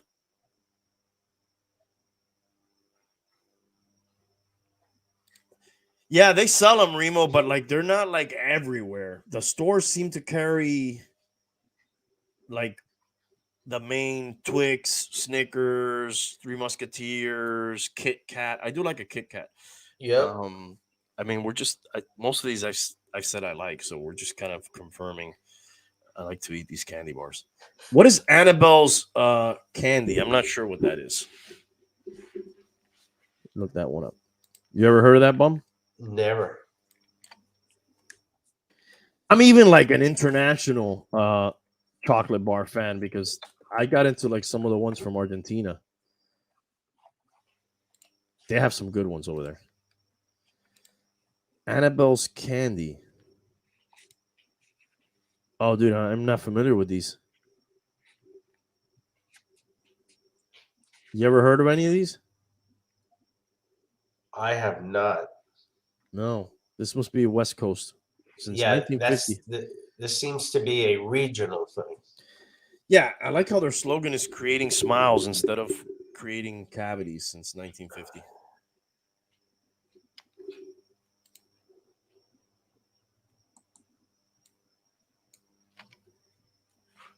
All right, Remo, you're gonna have to send me some of those candy bars. We were talking earlier about people resigning.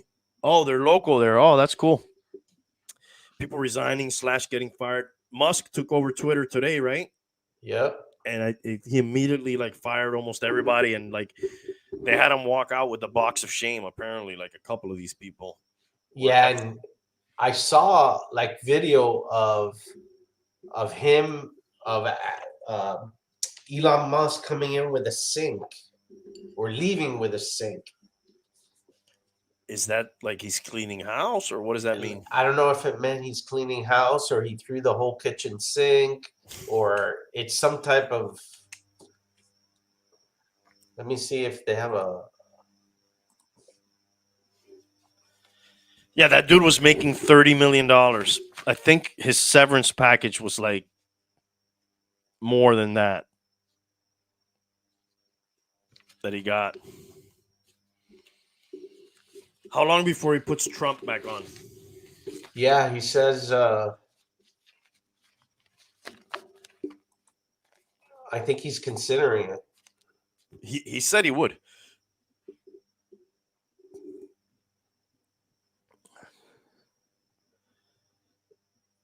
Yeah, they don't explain why he was carrying it though. Huh. Which story, Remo? The Musk? I mean, Kanye West is still on Twitter, right? I don't think that's his.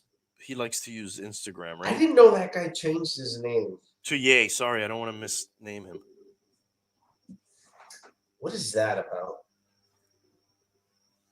That guy's losing a lot of sponsors. He's losing his mind as well, dude. I don't know if he's doing it on purpose to get out of these deals, to make other deals, or he's just. For a little while, people were still, and there still is people that are like, behind him and stuff, but it's kind of seems like he's in a downward spiral and he's out of control and losing money. And I think he showed up to Skechers the other day and they were like, no, dude, you can't come here without an appointment and we really don't want anything to do with you. But you know what? Joe Rose says that that's what the Kardashians do to you. They destroy men. Yes. There's only a few that have been able to get out with their mind intact. Yeah, look at Lamar Odom, dude. Lamar Odom fucking Jesus. Yeah. Lamar Odom was having like half a bottle of champagne and the other half was Viagra.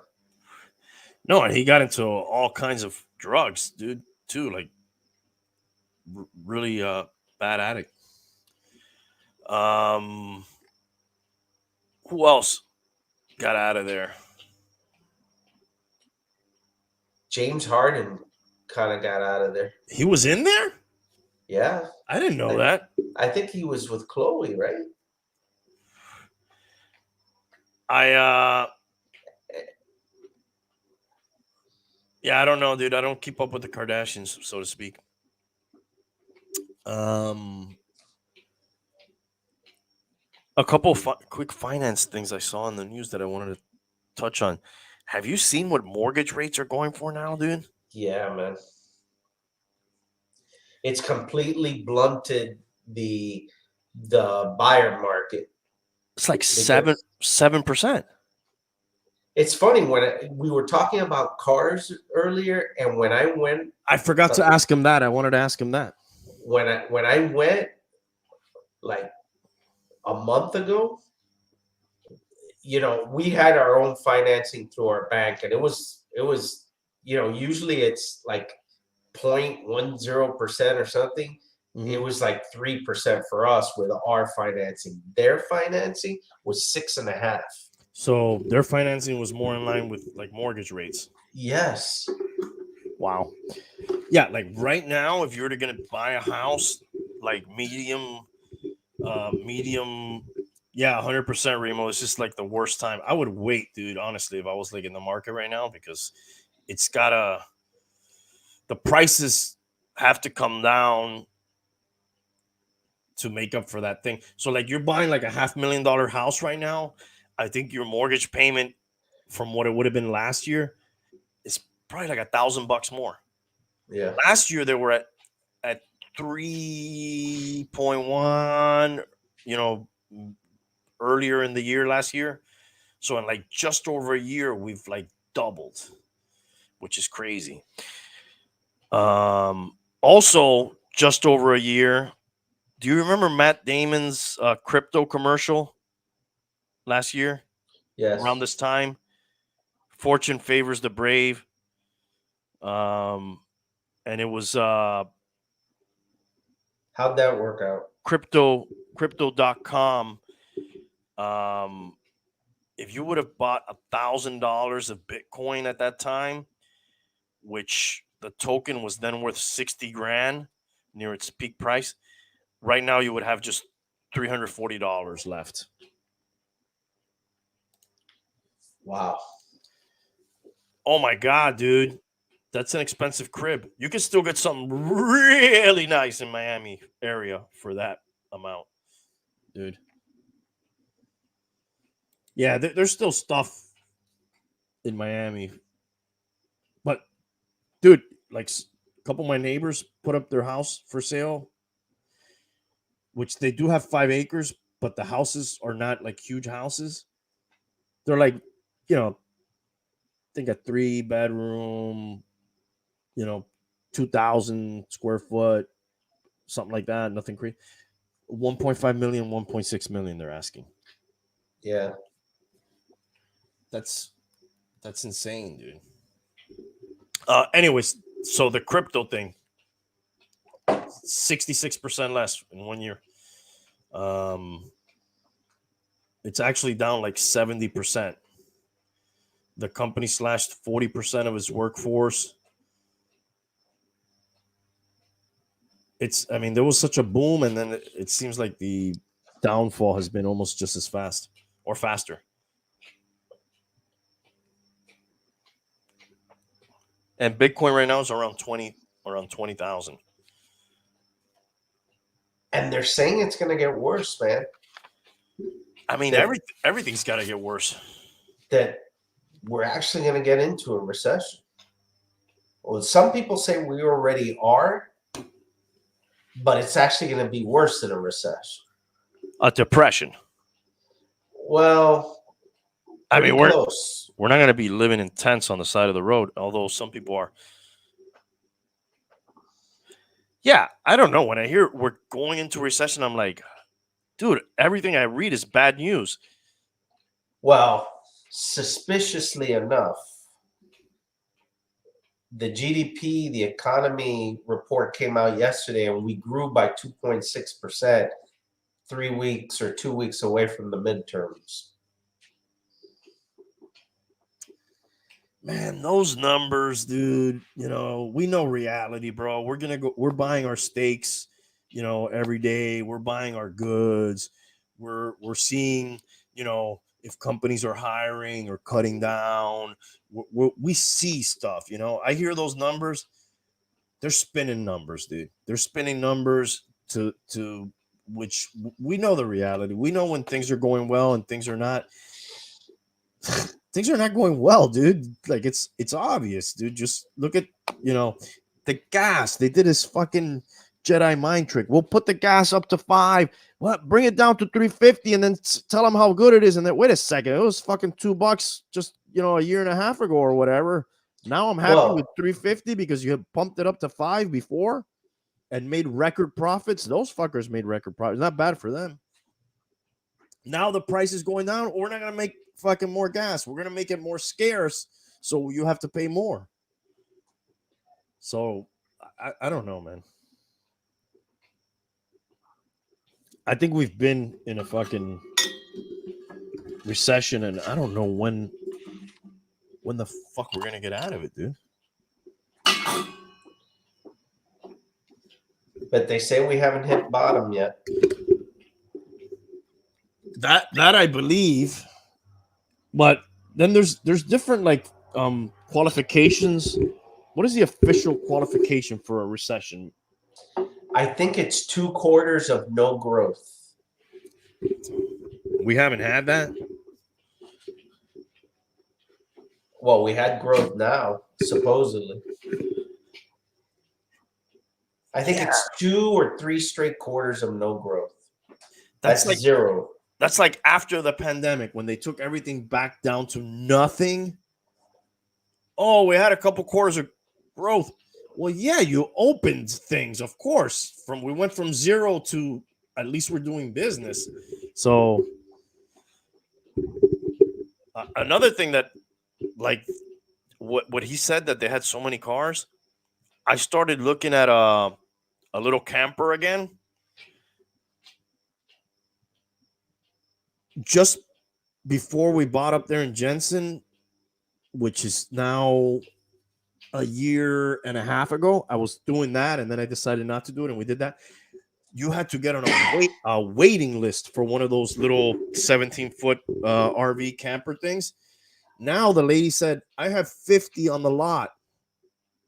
So what happened, and it happened with merchandise, is things were scarce. People wanted stuff. They started ordering to meet demand, and then they thought that trend would continue. It's happening in the toy world too, which I'm going to show you a couple of my favorite toys from Man of Action Figures before we get out of here. Now there's just this overstock, and there's not the demand for all the shit. Well, and some people blame also all of the stimulus money that they pumped in, which made people spend more money, which created a demand that production couldn't keep up with. A false demand. Right.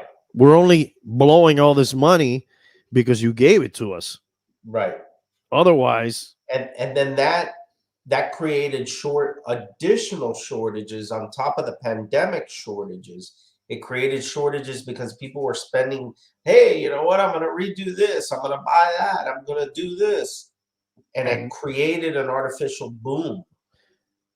Which in itself was an overpriced boom because the gas and the shipping was so expensive. The goods were more expensive that now a lot of retailers are sticking all that stuff, up their butts because they have excess inventory, not enough demand for it. And I think it's going to be a weird holiday season too, because people are, retailers are going to be trying to get rid of shit that they have more than, there's still orders that are being filled now from that era. It's funny though, there's certain areas that those prices haven't come down, even though supposedly, like the car stuff hasn't really got corrected itself. That's right. Still out of control. I guess they just don't have a lot of inventory, and there's more demand, and they feel they could just put whatever price is out there. I think that will change. That might be a little slower in coming, but I think that's got to change because there's a pinch, and when people are in a pinch, you fix up your car, You patch it up, you ride with it a year or two longer if you can. You do what I did. I had a lease. I went looking for a car, and there was no negotiation. There was limited selection. I ended up buying my lease. It was cheaper for me to do that. Right, and you knew where the car was, and you knew what the car had, and you knew the maintenance it had, and you weren't really rolling the dice as much as you would with somebody else's car that who knows how the fuck they drove it or how they maintained it. As much as they tell you all that shit, you don't. Or just picking an overpriced car that wasn't exactly what I wanted, and I didn't have any wiggle room to negotiate on it. Right. Yeah. And pay a lot more for it. Yeah. Sometimes that's the best move. Let me show some Mo things here real quick. These are just some of my favorite ones from this last shipment we got in. I got some music stuff this week. I got this is Cypress Hill, Be Real as Dr. Green Thumb, Funko Pop. We also got DMX. Oh, wow. From the Funko Gold. I had a loose one out here.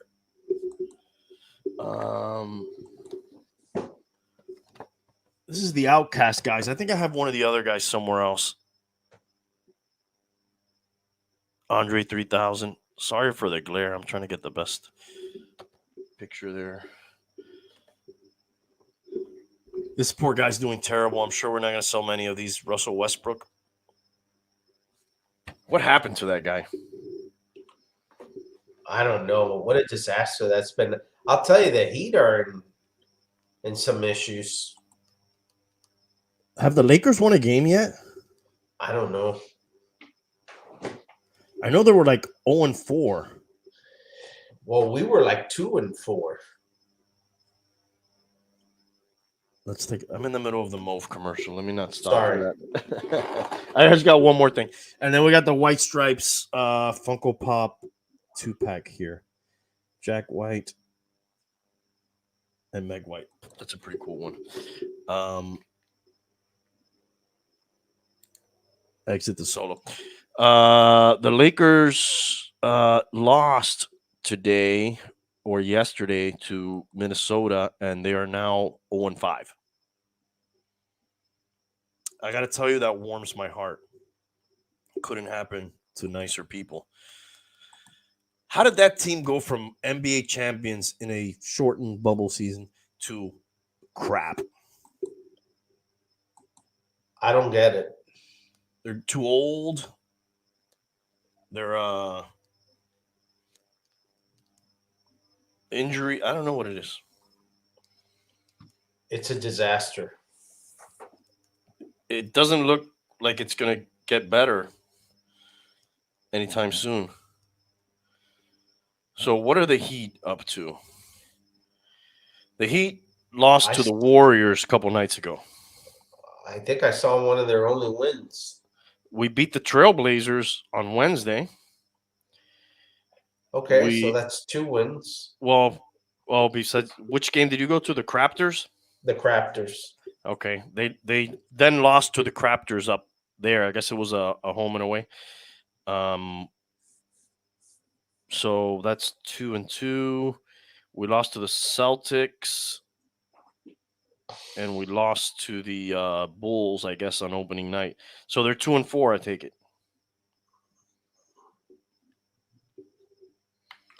It's early on. Yeah, I'll tell you, though. I've been reading a lot of stuff of how disappointed they are on Kyle Lowry. And he's old, dude. Well, but I think they were banking a lot on that. And really, this was another of those years where they just really brought back the same guys, and not really sure how that could, and hoping that certain guys were going to take further steps like Bam and Tyler Hero. And So that usually only works with a very young team, right? Where those guys make that early step up. Like your vets are generally gonna get worse. yeah, that's like an initial bump when you have some young guys, Mm-hmm. but it's not transitional where you have like mid veteran type players and suddenly they become all stars. Yeah, like they still have Udonis Haslam Yeah, on that. Why, bro? Just make it's- him a coach already. yeah. It's kind of like, remember they did that with another guy. What was that other guy's name? Keith Askins, Yes, who liked to go hang out and drink at Flanagan's when I worked there. yes. Whatever happened to that guy? I don't know, dude. He was there on their bench for a while. Cool guy. He was a very good defender. Became a pretty good 3-point shooter later A in his coach. career. Yep. Assistant coach from 99 to 2013. 3-time NBA champion. 3 time? I guess these are as a coach. 06, 12, and 13.